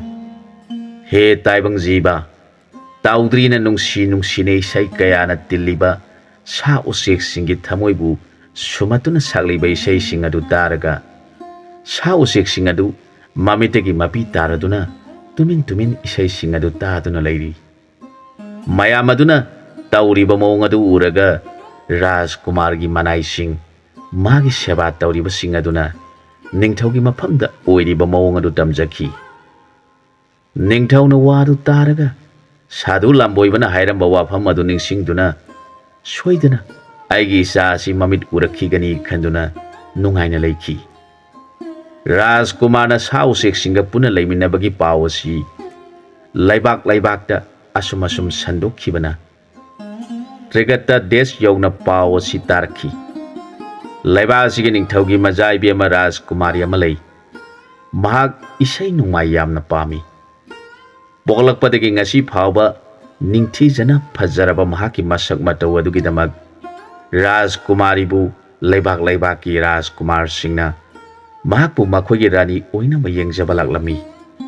Adubu Rajkumari asina makhoi kanabu su pamjaba yaudi. Maram asina mahakna Rajkumar kanada su yakhidi. Mahak laisa mapung pharaduna lairakpa asida Ningthou maharani ani asina kari matau kaubage sanupi asina asuk yam khraba Rajkumar singsibu apamba mate yaudi. Mahakna yaningba yaudrabanina ma haujik yum panbagi matamdi hendorakli. Karam haina tambiriba Ningthougi thawai si magidamak khanbada kayada awaba oiriba. Ningthouna Rani yangladuna hairakhi. Rani aihang Ningthou oi haibadu mangai. Isa nupi asina kanagumani pamata pamba yaudi. Hairibasi magde haujik thaja yonjaba matam hendorakli. Aigi wakhal asi awaba oire. Nangna magi apambadu khara thigatpa yagadra. Ningthougi wadu taraga Rani aduna Lainingthou ibungona wabiriba adudagi nanai aine hena wajaribani. Adubu mahakna pamjaba kana yaudi haibasida mama oi haiduna mabu mathwaina yaningdana karamna mahakpu lagliba Rajkumar ama yengu haigadoribano. Nanai aisu magi khanbada awaba oijaribani hairakhi. Adu oirabadi mahakna saningba satke haiba pumnamak tingduraganu. Mana pamjaba thengnarabasu aikhoina yarasi hainakhi. Maduda maharani aduna Lainingthou ibungo paw amubu tajari. Arapa Ganga mapalda Toudri khongbani pama magi Toudri adu khongduna bongi sa kai usek pumnamak magi manakta koina laiduna magi khongliba jantra adugi nungsiba khonjal adu taduna lei hai. mahak mafam aduda ꯃꯃꯥꯟꯅꯕꯤꯁꯤꯡꯒ ꯂꯣꯏꯅꯅ ꯗꯣꯂꯥꯏ ꯇꯣꯡꯗꯨꯅ ꯆꯠꯂꯨꯒꯅꯤ ꯍꯥꯏꯕ ꯇꯥꯔꯤ꯫ ꯃꯁꯤꯕꯨ ꯀꯔꯝ ꯇꯧꯖꯧ ꯍꯥꯏꯔꯤꯕꯅꯣ ꯍꯥꯏꯅ ꯍꯪꯒꯖꯔꯛꯈꯤ꯫ ꯔꯥꯅꯤꯒꯤ ꯋꯥꯗꯨ ꯇꯥꯔꯒ ꯅꯤꯡꯊꯧꯅ ꯑꯗꯨ ꯑꯣꯏꯔꯕꯗꯤ ꯃꯥꯕꯨ ꯊꯤꯡꯂꯨꯔꯒꯅꯨ, ꯀꯔꯤꯒꯨꯝꯕ ꯏꯆꯥꯅ ꯄꯥꯝꯖꯕ ꯅꯤꯄꯥ ꯑꯣꯏꯔꯝꯂꯕꯗꯤ ꯃꯉꯣꯟꯗ ꯗꯥꯟ ꯇꯧꯗꯨꯅ ꯆꯥꯎꯅ ꯂꯨꯍꯣꯡꯕꯤꯔꯁꯤ ꯍꯥꯏꯔꯛꯈꯤ꯫ ꯅꯤꯡꯊꯧꯒꯤ ꯋꯥꯗꯨ ꯇꯥꯔꯒ ꯃꯍꯥꯔꯥꯅꯤꯗꯨ ꯃꯄꯨꯛꯅꯤꯡꯗꯨ ꯅꯨꯡꯉꯥꯏꯖꯔꯗꯨꯅ ꯃꯆꯥꯕꯨ ꯆꯠꯀꯅꯨ ꯊꯤꯡꯈꯤꯗ꯭ꯔꯤ꯫ ꯔꯥꯖꯀꯨꯃꯥꯔꯤꯅ ꯅꯣꯡꯉꯥꯟꯕꯒ ꯁꯦꯡꯅ ꯏꯔꯨꯖꯊꯣꯛꯇꯨꯅ ꯃꯃꯥꯟꯅꯕꯤꯁꯤꯡꯒ ꯂꯣꯏꯅꯅ ꯗꯣꯂꯥꯏ ꯑꯍꯨꯝ ꯃꯔꯤꯗ ꯒꯪꯒꯥ ꯇꯣꯔꯕꯥꯟ ꯇꯝꯅ ꯂꯥꯛꯂꯦ꯫ ꯔꯥꯖꯀꯨꯃꯥꯔꯅ ꯅꯨꯃꯤꯠ ꯑꯗꯨꯗ ꯃꯁꯥ ꯃꯎ ꯁꯦꯡꯅ ꯆꯥꯝꯊꯣꯛꯍꯜꯂꯒ ꯃꯥꯒꯤ ꯇꯧꯗ꯭ꯔꯤ ꯑꯗꯨ ꯈꯣꯡꯕ ꯍꯧꯔꯛꯂꯦ꯫ ꯇꯧꯗ꯭ꯔꯤ ꯑꯗꯨꯒꯤ ꯃꯔꯣꯜꯗꯨ ꯑꯁꯨꯝꯅ ꯍꯥꯏꯔꯛꯂꯤ: ꯅꯪꯕꯨ ꯑꯩꯅ ꯉꯥꯏꯕꯗ ꯃꯇꯝ ꯀꯌꯥ ꯍꯧꯈ꯭ꯔꯕ, ꯎꯅꯤꯡꯕ ꯁꯛꯇꯝ ꯎꯖꯕ ꯐꯪꯗ꯭ꯔꯤꯕ ꯐꯥꯎꯕ ꯏꯃꯤꯠ ꯑꯅꯤ ꯑꯁꯤ ꯀꯅꯥꯒꯨꯝꯕ ꯑꯃꯠꯇ ꯌꯦꯡꯖꯔꯔꯣꯏ ꯈꯟꯖꯗꯨꯅ ꯉꯁꯤ ꯐꯥꯎꯕ ꯃꯤꯠ ꯑꯅꯤꯃꯛ ꯇꯥꯡꯗꯨꯅ ꯅꯪꯕꯨ ꯉꯥꯏꯖꯔꯤ꯫ ꯂꯦꯡꯕꯤꯔꯛꯂꯔꯣꯏꯗꯕ ꯂꯩꯔꯕꯗꯤ ꯒꯪꯒꯥꯒꯤ ꯏꯔꯣꯟꯅꯨꯡꯗ ꯆꯣꯡꯊꯗꯨꯅ ꯊꯋꯥꯏ ꯑꯁꯤ ꯊꯥꯖꯈ꯭ꯔꯒꯦ ꯍꯥꯏꯕ ꯇꯧꯗ꯭ꯔꯤ ꯑꯗꯨꯒꯤ ꯁꯨꯔꯗꯨ ꯅꯨꯡꯁꯤꯕ ꯈꯣꯟꯖꯦꯜꯅ ꯅꯤꯡꯊꯤꯕ ꯁꯨꯔꯗ ꯈꯣꯡꯂꯛꯄꯗꯨ ꯂꯝꯈꯥꯡꯗ ꯔꯥꯖꯀꯨꯃꯥꯔꯤꯅ ꯇꯥꯔꯦ꯫ ꯔꯥꯖꯀꯨꯃꯥꯔꯤꯒꯤ ꯊꯃꯣꯏ ꯂꯥꯀꯥꯅꯨꯡꯗ ꯈꯣꯟꯖꯦꯜ ꯑꯗꯨꯅ ꯊꯥꯕꯗ ꯑꯉꯥꯎꯕꯤꯒꯨꯝ ꯗꯣꯂꯥꯏ ꯃꯊꯛꯇ ꯇꯣꯡꯅ ꯇꯣꯡꯅ ꯂꯥꯛꯆꯔꯤ, ꯅꯅꯥꯏ ꯅꯨꯄꯤꯕꯨ ꯉꯥꯏꯕꯤꯕꯗ ꯏꯕꯨꯡꯉꯣꯅ ꯑꯋꯥꯕ ꯁꯔꯨꯛ ꯐꯪꯕꯤꯔꯕ? ꯗꯣꯂꯥꯏ ꯊꯧꯕꯗ ꯈꯔ ꯌꯥꯡꯅ ꯊꯧꯔꯣ ꯍꯥꯏꯅ ꯌꯥꯊꯪ ꯄꯤꯔꯛꯈꯤ꯫ ꯗꯣꯂꯥꯏ ꯊꯧꯔꯤꯕꯁꯤꯡ ꯑꯗꯨꯅ ꯉꯁꯤꯒꯤ ꯏꯕꯦꯝꯃꯒꯤ ꯃꯇꯧ ꯑꯁꯤꯕꯨ ꯀꯔꯤ ꯃꯇꯧ ꯀꯧꯕꯒꯦ ꯈꯟꯅꯈꯤ꯫ ꯃꯐꯝ ꯑꯗꯨ ꯌꯧꯔꯕꯗ ꯀꯩ ꯅꯣꯡꯁꯥ, ꯁꯑꯣꯝ ꯁꯥꯃꯨ, ꯌꯣꯡ ꯂꯝꯍꯨꯏ ꯄꯨꯝꯅꯃꯛꯅ ꯄꯨꯡꯀꯣꯏ ꯀꯣꯏꯁꯤꯟꯅ ꯃꯃꯤꯠꯇ ꯃꯄꯤ ꯇꯥꯔꯗꯨꯅ ꯂꯩꯔꯤꯕꯗꯨ ꯎꯔꯒ ꯔꯥꯖꯀꯨꯃꯥꯔꯤꯗꯨ ꯍꯦꯛ ꯆꯪꯁꯤꯟꯕ ꯉꯝꯗꯦ꯫ ꯃꯗꯨ ꯎꯔꯒ ꯔꯥꯖꯀꯨꯃꯥꯔ ꯁꯦꯟꯅꯔꯤꯕ ꯃꯅꯥꯏꯁꯤꯡ ꯑꯗꯨꯅ ꯍꯥꯏꯔꯛꯈꯤ: ꯂꯦꯡꯁꯤꯟꯕꯤꯔꯛꯎ, ꯀꯔꯤꯁꯨ ꯀꯤꯕꯤꯔꯨꯒꯅꯨ, ꯃꯈꯣꯏ ꯄꯨꯝꯅꯃꯛ ꯏꯕꯨꯡꯉꯣꯒꯤ ꯃꯅꯥꯏ ꯚꯛꯇ ꯉꯥꯛꯇꯅꯤ, ꯀꯔꯤꯁꯨ ꯇꯧꯔꯣꯏ ꯍꯥꯏꯔꯛꯈꯤ꯫ ꯋꯥꯗꯨ ꯇꯥꯕꯗꯒꯤ ꯅꯤꯡꯊꯧꯒꯤ ꯃꯖꯥꯏꯕꯦꯝꯃ ꯗꯣꯂꯥꯏꯗꯒꯤ ꯊꯨꯅ ꯀꯨꯝꯊꯔꯛꯇꯨꯅ ꯑꯉꯥꯎꯕꯤꯒꯨꯝ ꯃꯕꯨꯡꯉꯣꯒꯤ ꯅꯥꯛꯇ ꯑꯀꯤꯕ ꯌꯥꯎꯗꯅ ꯆꯦꯟꯁꯤꯜꯂꯛꯈꯤ꯫ ꯂꯥꯛꯃꯤꯟꯅꯔꯤꯕ ꯑꯃꯗꯤ ꯔꯥꯖꯀꯨꯃꯥꯔꯒꯤ ꯁꯦꯕꯥ ꯇꯧꯅꯕ ꯊꯝꯂꯤꯕ ꯃꯅꯥꯏꯁꯤꯡ ꯄꯨꯝꯅꯃꯛ ꯑꯉꯛꯄ ꯑꯣꯏꯅꯈꯤ꯫ ꯃꯈꯣꯏꯅ ꯈꯟꯅꯩ, ꯉꯁꯤꯒꯤ ꯃꯑꯣꯡ ꯑꯁꯤꯕꯨ ꯀꯔꯤ ꯃꯇꯧ ꯀꯧꯕꯒꯦ? ꯑꯩꯈꯣꯏꯒꯤ ꯏꯕꯦꯝꯃ ꯑꯁꯤꯅ ꯅꯍꯥꯟ ꯃꯈꯩ ꯌꯨꯝ ꯄꯥꯜꯂꯨ ꯍꯥꯏꯕ ꯌꯥꯗꯅ ꯂꯩꯔꯤꯕꯁꯤꯗꯤ ꯏꯕꯨꯡꯉꯣ ꯖꯟꯇ꯭ꯔ ꯈꯣꯡꯕ ꯑꯁꯤꯕꯨ ꯉꯥꯏꯔꯤꯕ ꯑꯣꯏꯔꯦ ꯍꯥꯏꯅꯈꯤ꯫ ꯏꯕꯦꯝꯃ ꯎꯔꯪꯒꯗꯦꯕꯤꯅ ꯃꯕꯨꯡꯉꯣꯒꯤ ꯅꯥꯛꯇ ꯆꯪꯁꯤꯜꯂꯛꯇꯨꯅ ꯃꯈꯣꯡ ꯑꯅꯤꯕꯨ ꯁꯣꯛꯆꯔꯒ ꯍꯤꯡꯅ ꯍꯤꯡꯅ ꯀꯞꯂꯒ ꯃꯍꯥꯛꯅ ꯍꯥꯏꯔꯛꯈꯤ: ꯏꯕꯨꯡꯉꯣꯅ ꯅꯅꯥꯏ ꯅꯨꯄꯤꯕꯨ ꯉꯥꯏꯕꯗ ꯑꯩꯒꯤ ꯁꯛ ꯎꯗ꯭ꯔꯤꯕ ꯃꯈꯩ ꯏꯃꯤꯠ ꯑꯅꯤꯃꯛ ꯇꯥꯡꯗꯨꯅ ꯂꯩꯔꯦ꯫ ꯑꯩꯍꯥꯛ ꯀꯅꯥ ꯑꯃꯠꯇ ꯌꯦꯡꯅꯤꯡꯗꯗꯨꯅ ꯅꯪꯇꯕꯨ ꯉꯥꯏꯗꯨꯅ ꯂꯩꯔꯤ ꯍꯥꯏꯕꯤꯔꯛꯄꯗꯨ ꯍꯧꯖꯤꯛꯇꯤ ꯅꯅꯥꯏ ꯅꯨꯄꯤ ꯂꯥꯛꯆꯔꯦ, ꯃꯤꯠ ꯑꯅꯤꯃꯛ ꯄꯥꯡꯊꯣꯛꯄꯤꯗꯨꯅ ꯅꯅꯥꯏꯕꯨ ꯃꯨꯟꯅ ꯌꯦꯡꯕꯤꯗꯨꯅ ꯊꯧꯖꯥꯜ ꯄꯤꯅꯕꯤꯔꯣ ꯍꯥꯏꯖꯔꯛꯈꯤ꯫ ꯎꯔꯪꯒꯗꯦꯕꯤꯒꯤ ꯋꯥꯗꯨ ꯇꯥꯕꯗ ꯃꯄꯣꯛ ꯑꯃꯗ ꯃꯥꯅ ꯇꯧꯖꯔꯨꯕ ꯄꯥꯞ ꯑꯗꯨ ꯀꯣꯛꯆꯗꯨꯅ ꯃꯃꯤꯠ ꯑꯅꯤꯃꯛ ꯄꯥꯡꯊꯣꯛꯇꯨꯅ ꯃꯅꯥꯏ ꯅꯨꯄꯤꯕꯨ ꯃꯨꯟꯅ ꯌꯦꯡꯖꯔꯒ ꯍꯤꯡꯅ ꯍꯤꯡꯅ ꯀꯞꯂꯛꯂꯦ꯫ ꯃꯈꯣꯏ ꯑꯅꯤꯃꯛ ꯉꯥꯏꯍꯥꯛ ꯀꯞꯃꯤꯟꯅꯔꯦ꯫ ꯔꯥꯖꯀꯨꯃꯥꯔꯅ ꯃꯅꯥꯏꯁꯤꯡ ꯌꯦꯡꯂꯗꯨꯅ ꯍꯥꯏꯔꯛꯈꯤ: ꯅꯈꯣꯏꯅ ꯂꯥꯛꯂꯤꯕ ꯃꯤꯁꯤꯡ ꯑꯁꯤꯒꯤ ꯆꯥꯕ ꯑꯣꯡꯅꯕ ꯆꯥꯛ ꯊꯣꯡꯒꯠꯂꯨ꯫ ꯃꯅꯥꯏꯁꯤꯡꯅ ꯃꯕꯨꯡꯉꯣꯅ ꯍꯥꯏꯔꯤꯕ ꯑꯗꯨꯃꯛ ꯇꯧꯖꯗꯨꯅ ꯒꯪꯒꯥ ꯇꯣꯔꯕꯥꯟꯗ ꯆꯥꯛ ꯆꯥꯃꯤꯟꯅꯈꯤ꯫ ꯃꯗꯨꯗ ꯀꯨꯝꯍꯩ ꯌꯦꯡꯗꯨꯅ ꯂꯩꯔꯝꯂꯤꯕ ꯁꯥ ꯄꯨꯝꯅꯃꯛꯅ ꯔꯥꯖꯀꯨꯃꯥꯔꯤꯗ ꯃꯕꯦꯃꯅꯤ ꯈꯟꯗꯨꯅ ꯈꯨꯔꯨꯝꯖꯈꯤ꯫ ꯃꯈꯣꯏ ꯃꯌꯥꯝꯒꯤ ꯃꯇꯧ ꯎꯕꯗ ꯔꯥꯖꯀꯨꯃꯥꯔꯤꯒꯤ ꯄꯨꯛꯅꯤꯡ ꯄꯦꯟꯖꯈꯤ꯫ ꯏꯕꯦꯝꯃꯅ ꯍꯥꯏꯔꯛꯈꯤ: ꯍꯧꯖꯤꯛꯇꯤ ꯏꯕꯨꯡꯉꯣ, ꯃꯐꯝ ꯑꯁꯤꯗ ꯑꯁꯨꯝ ꯂꯩꯊꯣꯛꯂꯒꯨꯝꯁꯤ, ꯑꯩꯒꯤ ꯏꯄꯥꯒꯤ ꯀꯣꯅꯨꯡꯗ ꯆꯠꯂꯁꯤ꯫ ꯃꯗꯨꯗ ꯔꯥꯖꯀꯨꯃꯥꯔ ꯑꯗꯨꯅ ꯍꯥꯏꯔꯛꯈꯤ: ꯏꯕꯦꯝꯃ, ꯑꯩꯍꯥꯛꯁꯨ ꯎꯗꯌꯥꯟꯄꯨꯔꯒꯤ ꯅꯤꯡꯊꯧ ꯃꯆꯥꯅꯤ꯫ ꯑꯩꯍꯥꯛꯅ ꯅꯪꯒꯤ ꯅꯇꯨꯡ ꯏꯟꯗꯨꯅ ꯆꯠꯄ ꯇꯥꯔꯕꯗꯤ ꯏꯄꯥ ꯅꯤꯡꯊꯧ ꯏꯃꯥ ꯏꯕꯦꯝꯃꯅ ꯑꯩꯕꯨ ꯋꯥꯔꯧꯔꯒꯅꯤ꯫ ꯑꯗꯨꯅ ꯑꯩꯅ ꯏꯄꯥ ꯅꯤꯡꯊꯧꯗ ꯍꯥꯏꯖꯗꯨꯅ ꯏꯕꯦꯝꯃꯕꯨ ꯄꯣꯛꯄ ꯄꯥꯕꯨꯡ ꯃꯍꯥꯔꯥꯖꯗ ꯍꯥꯏꯖꯔꯒ ꯑꯩꯈꯣꯏ ꯑꯅꯤ ꯂꯨꯍꯣꯡꯗꯨꯅ ꯑꯩꯒꯤ ꯏꯄꯥꯒꯤ ꯀꯣꯅꯨꯡꯗ ꯅꯪꯕꯨ ꯄꯣꯔꯛꯇꯨꯅ ꯏꯄꯥꯅ ꯂꯩꯈꯤꯗ꯭ꯔꯕ ꯃꯇꯝꯗ, ꯑꯩꯅ ꯅꯤꯡꯊꯧ ꯑꯣꯏꯔꯕ ꯃꯇꯝꯗ ꯅꯪꯅ ꯂꯩꯕꯥꯛꯀꯤ ꯃꯍꯥꯔꯥꯅꯤ ꯑꯣꯏꯒꯗꯧꯔꯤꯕꯅꯤ꯫ ꯔꯥꯖꯀꯨꯃꯥꯔꯤꯅ ꯃꯍꯥꯛ ꯑꯁꯤ ꯃꯇꯤꯛ ꯃꯒꯨꯟ ꯂꯩꯕ ꯂꯩꯕꯥꯛ ꯎꯗꯌꯥꯟꯄꯨꯔꯒꯤ ꯔꯥꯖꯀꯨꯃꯥꯔꯅꯤ ꯇꯥꯖꯕꯗ ꯅꯨꯡꯉꯥꯏꯕꯅ ꯄꯥꯟꯗꯣꯝ ꯂꯣꯝꯈꯤ꯫ ꯑꯁꯨꯝꯅ ꯃꯌꯥꯝꯗꯨ ꯆꯥꯃꯤꯟ ꯊꯛꯃꯤꯟꯅꯔꯕꯗ ꯊꯦꯡꯖꯤꯜꯂꯛꯇꯨꯅ ꯃꯕꯨꯡꯉꯣꯕꯨ ꯈꯨꯔꯨꯝꯖꯔꯒ ꯑꯩꯈꯣꯏ ꯑꯃꯨꯛ ꯍꯟꯖꯈ꯭ꯔꯒꯦ꯫ ꯏꯕꯨꯡꯉꯣꯅ ꯄꯥꯕꯨꯡ ꯃꯍꯥꯔꯥꯖ ꯊꯥꯕꯤꯔꯛꯇꯨꯅ ꯅꯅꯥꯏ ꯑꯩꯒꯤ ꯅꯤꯡꯕ ꯊꯨꯡꯍꯟꯕꯤꯗꯨꯅ ꯅꯨꯃꯤꯠ ꯈꯨꯗꯤꯡꯒꯤ ꯏꯕꯨꯡꯉꯣꯅ ꯈꯣꯡꯂꯤꯕ ꯖꯟꯇ꯭ꯔꯒꯤ ꯅꯨꯡꯁꯤꯕ ꯏꯁꯩ ꯇꯥꯍꯟꯕꯤꯌꯨ ꯍꯥꯏꯖꯔꯛꯈꯤ꯫ ꯃꯈꯣꯏ ꯑꯅꯤꯃꯛ ꯅꯍꯥꯟꯃꯨꯛꯀꯤ ꯃꯄꯣꯛꯀꯤ ꯃꯣꯔꯤꯌꯥ ꯀꯧꯕ ꯅꯤꯡꯊꯧꯒꯤ ꯃꯅꯥꯏ ꯑꯁꯤꯕꯨ ꯅꯤꯡꯊꯧꯒꯤ ꯃꯍꯥꯔꯥꯅꯤ ꯑꯇꯣꯝꯕꯤꯅ ꯅꯨꯡꯁꯤꯖꯕꯗꯒꯤ ꯂꯥꯟꯖꯗꯕ ꯃꯍꯥꯛꯄꯨ ꯅꯝꯗꯨꯅ ꯑꯔꯥꯟꯕ ꯂꯝꯕꯤꯗ ꯄꯨꯁꯤꯟꯕꯤꯕ ꯍꯧꯔꯛꯂꯕꯗ ꯃꯣꯔꯤꯌꯥ ꯀꯧꯕ ꯅꯤꯄꯥ ꯑꯁꯤꯅ ꯃꯥꯅ ꯇꯧꯔꯤꯕ ꯊꯕꯛ ꯑꯗꯨ ꯑꯔꯥꯟꯕꯅꯤ ꯈꯪꯖꯗꯨꯅ ꯃꯥꯒꯤ ꯅꯨꯡꯁꯤꯖꯈ꯭ꯔꯕꯤ ꯅꯨꯄꯤ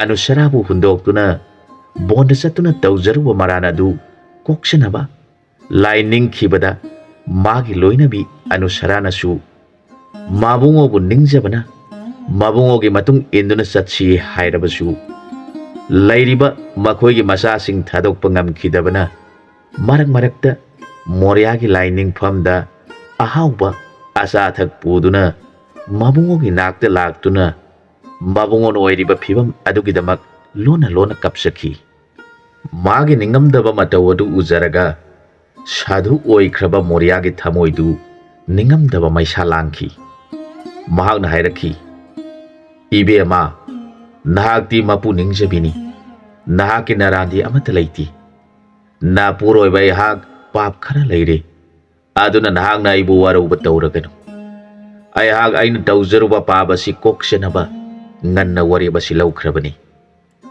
ꯅꯪꯒꯤ ꯅꯐꯝꯗ ꯑꯩꯒꯤ ꯏꯔꯥꯟ ꯑꯃ ꯂꯩꯔꯦ꯫ ꯏꯄꯥꯞ ꯑꯁꯤ ꯍꯟꯗꯛꯀꯤ ꯃꯄꯣꯛ ꯑꯁꯤꯗ ꯈꯪꯖꯅ ꯉꯟꯅ ꯂꯥꯏ ꯅꯤꯡꯗꯨꯅ ꯃꯄꯣꯛ ꯑꯃꯒꯤꯗꯃꯛ ꯍꯣꯠꯅꯔꯒꯦ꯫ ꯅꯪꯅ ꯑꯩꯕꯨ ꯅꯨꯡꯁꯤꯕꯤꯕ ꯅꯤꯡꯕꯤꯔꯤꯕ ꯑꯁꯤꯃꯛꯇꯅ ꯅꯪ ꯑꯩ ꯃꯄꯣꯛ ꯑꯃꯗ ꯊꯦꯡꯅꯁꯤ꯫ ꯑꯩꯅ ꯇꯧꯖꯔꯨꯕ ꯄꯥꯞꯀꯤ ꯃꯍꯩ ꯑꯗꯨꯅ ꯑꯩꯍꯥꯛ ꯄꯣꯛꯄꯗꯒꯤ ꯏꯃꯤꯠ ꯑꯅꯤꯃꯛ ꯎꯗꯨꯅ ꯄꯣꯛꯂꯒꯅꯤ꯫ ꯑꯗꯨꯒ ꯅꯍꯥꯛꯅ ꯂꯩꯕꯥꯛ ꯑꯃꯒꯤ ꯅꯤꯡꯊꯧ ꯃꯖꯥ ꯏꯕꯦꯝꯃ ꯑꯣꯏꯗꯨꯅ ꯑꯩꯕꯨ ꯊꯦꯡꯅꯗ꯭ꯔꯤꯕ ꯐꯥꯎꯕ ꯌꯨꯝ ꯄꯥꯜꯂꯣ ꯍꯥꯏꯕ ꯌꯥꯗꯅ ꯂꯩꯔꯕꯗ ꯉꯁꯤ ꯑꯩꯕꯨ ꯅꯝꯗꯨꯅ ꯄꯥꯞ ꯂꯪꯁꯤꯟꯍꯟꯈ꯭ꯔꯕꯤ ꯃꯍꯥꯛ ꯑꯗꯨꯅ ꯇꯧꯗ꯭ꯔꯤ ꯍꯥꯏꯕ ꯖꯟꯇ꯭ꯔ ꯑꯗꯨ ꯑꯣꯏꯅ ꯂꯪꯉꯣꯟꯗꯨꯅ ꯑꯩꯅ ꯃꯥꯕꯨ ꯐꯪꯂꯕ ꯀꯥꯟꯗ ꯇꯧꯗ꯭ꯔꯤ ꯑꯗꯨ ꯑꯩꯅ ꯈꯣꯡꯕꯗꯒꯤ ꯃꯍꯥꯛꯀꯤ ꯅꯨꯡꯁꯤꯕ ꯁꯨꯔꯅ ꯇꯥꯔꯨꯕ ꯈꯨꯗꯤꯡꯒꯤ ꯊꯃꯣꯏꯗ ꯅꯨꯡꯁꯤꯕ ꯍꯥꯏꯕꯗꯨ ꯑꯣꯏꯗꯨꯅ ꯖꯤꯕ ꯈꯨꯗꯤꯡꯃꯛꯅ ꯑꯩꯕꯨ ꯅꯨꯡꯁꯤꯕꯤꯕ ꯍꯥꯏꯕꯗꯨ ꯑꯣꯏꯔꯁꯅꯨ꯫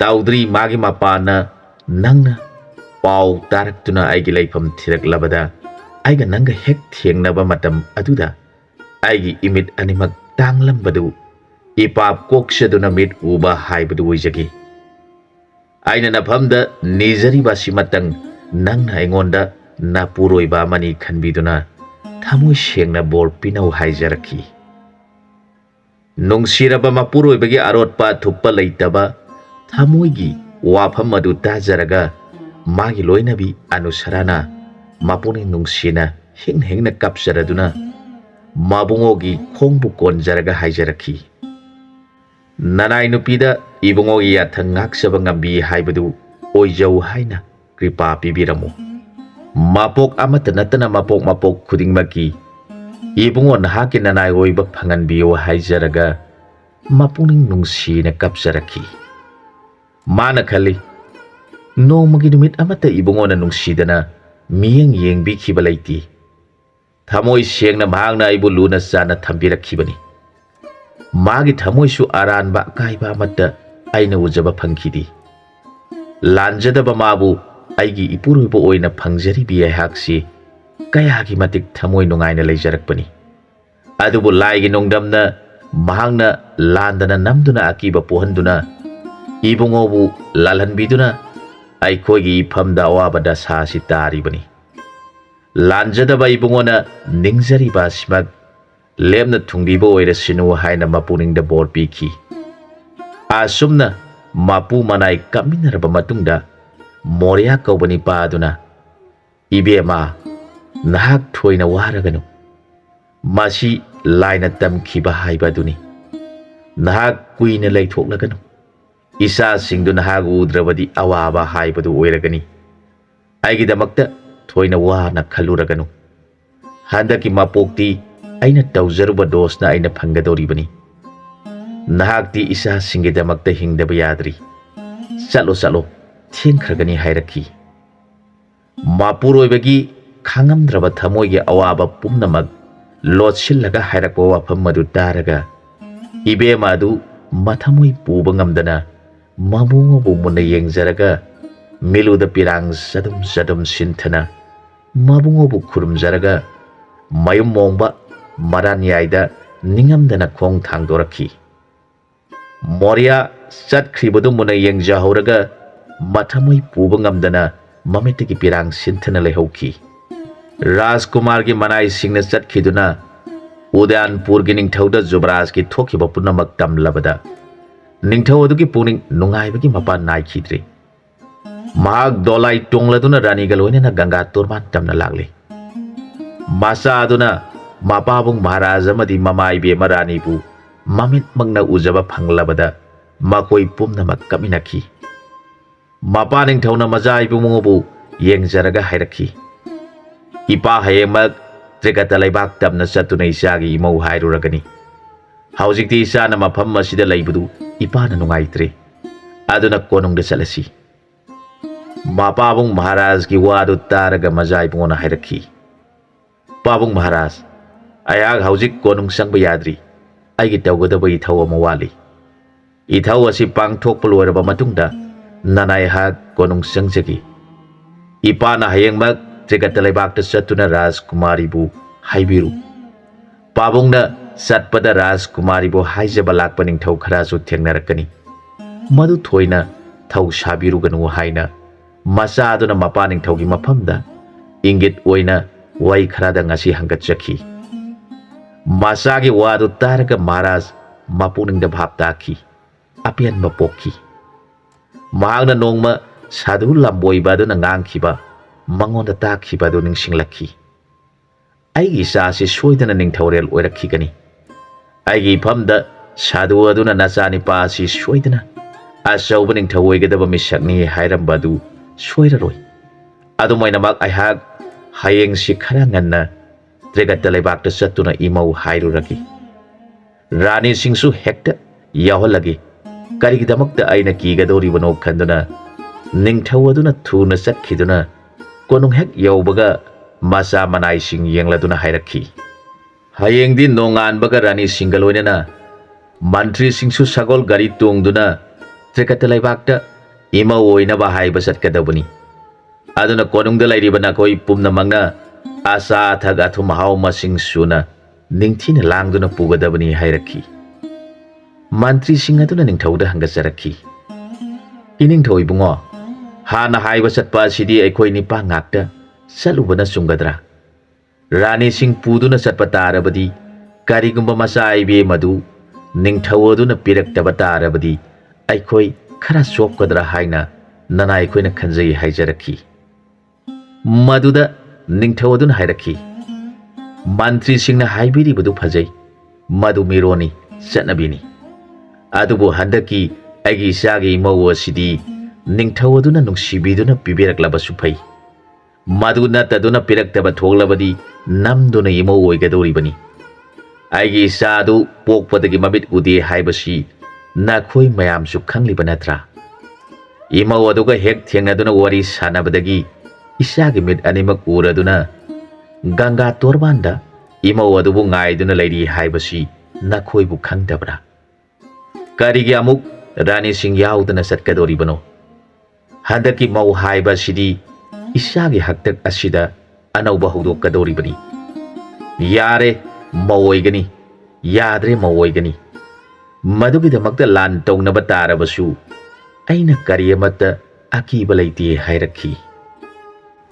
Ningthougi wadu taraga mantri sing pumnamak Ningthouna adumna khanbiba lairabadi phare khanaduna nonghek nganbaga sasi hainakhi. Asomdana karam tauri trikata Ningthou aduna majaibe mana chalubadu karam taurokpagi pau taningduna lairingaida majaibe ma manai singa loinana halaklabada Ningthou aduna manai dolai thobusing kausinduna makhoina chalubagi pau hanglakhi. Maduda dolai thoba manai singaduna Ganga Torbanda nipa mamitangba malairami. Mahaki manakta sa kaina punna koisinduna lay. Mahagna machinda Toudri kauba jantra du lamna khonglakpagi khonjel du ibe mana lamna tabadagi thuna mafam adu tana dolai thuna thaujilu hairakhi. Nipa pakhang adusu magi Toudri adu khongba lepti. Magi jantra du gi nungsiba khonjel du taraga ibe masi dolai tongna mamitagi mapi tarakhi. Aikoi dolai du thuna yangna thauraduna mafam du yaurabada nipa aduna lairiba mafam aduda sa kai samu punamangna koina kunduna mamitta mapi taduna lairamki. Makoi mayamadu ubada aikoi dolai dagi kum thabakiri. Aikoi gi tawubada nipa adugi manai khara lay. Makoi na kari sukki biruganu makoi singasi ibongo asigi manai bhakta ngaktani hairakhi. Wadu taraga aikoi dolai dagi kum thaduna magi nakta sangsili. Maduda angakpadi ibe masina nipa adugi makhong koladuna ibungo nahakpu ngaijarakda punsi asi tangkhai yausilakadori. Nanai nupi laksari hairaga kapladuna nanai gi khonjel asi tabirabadi ibungo na mit ani pangthok piraktuna nanai bu konsin biu haijakhi. Ibe mana hairiba wahaidugi tungda nipa mamit tangba adu mamit ani adu pangthoraktuna ibe mabu siana konsin biduna hingna kaminaki. Tauriba mawang adu uzabada nanai koi pumnamak loina kaplure haina pau tamjay. Ningthau aduna nipa adudi karamba deski mino karamba jati no haina hanglakhi. Manai sing aduna iningthau ibungo mahakti Udyanpur laibaki ningthau majai ibungo ni. Mahak pokpadagi mamit anidu udana leirakpani hai. Manai sing aduna tambadari ngasi ibe masiga unajaba asidagi magi mamit ani asi panglaktuna makoi ani kaminariba asi aikoisu uzaraga angakpa poi haina tambirakhi. Ningthau aduna mapuning adu nungairaduna majai be mage manai nipi sing adu kautthokladuna hairakhi. Isasa na koina ngasi lam koirubadi kari thengarakpagi ipada khara tamudana haina hanglak majai be mage manai sing aduna yamna harauna.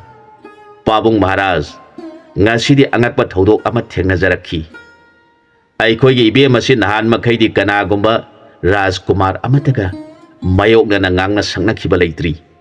Adubu ngasidi Ganga torbanda lairamba nungsiba Toudri khongba ama thengnabadagi angakpa haibadu oikhi haina wari pumnamak sithadana Rajkumari sing aduna ningthaugi mafamda tamlabada ningthau aduna isa si arai baisanati magasi mapok masak khang baisani maram madu laibana makoyani hek unabaga kapminari bani khali. Magna mama maharani kautholaduna hairakhi. Ibe ma aikoyani na nahan makai magi damak waram badu afaba matam oirakle aduna isana pamjaba mangonda isabu piduna mahaki maning thungjaba oijarasinu ngangnaduna aingaduma laiki.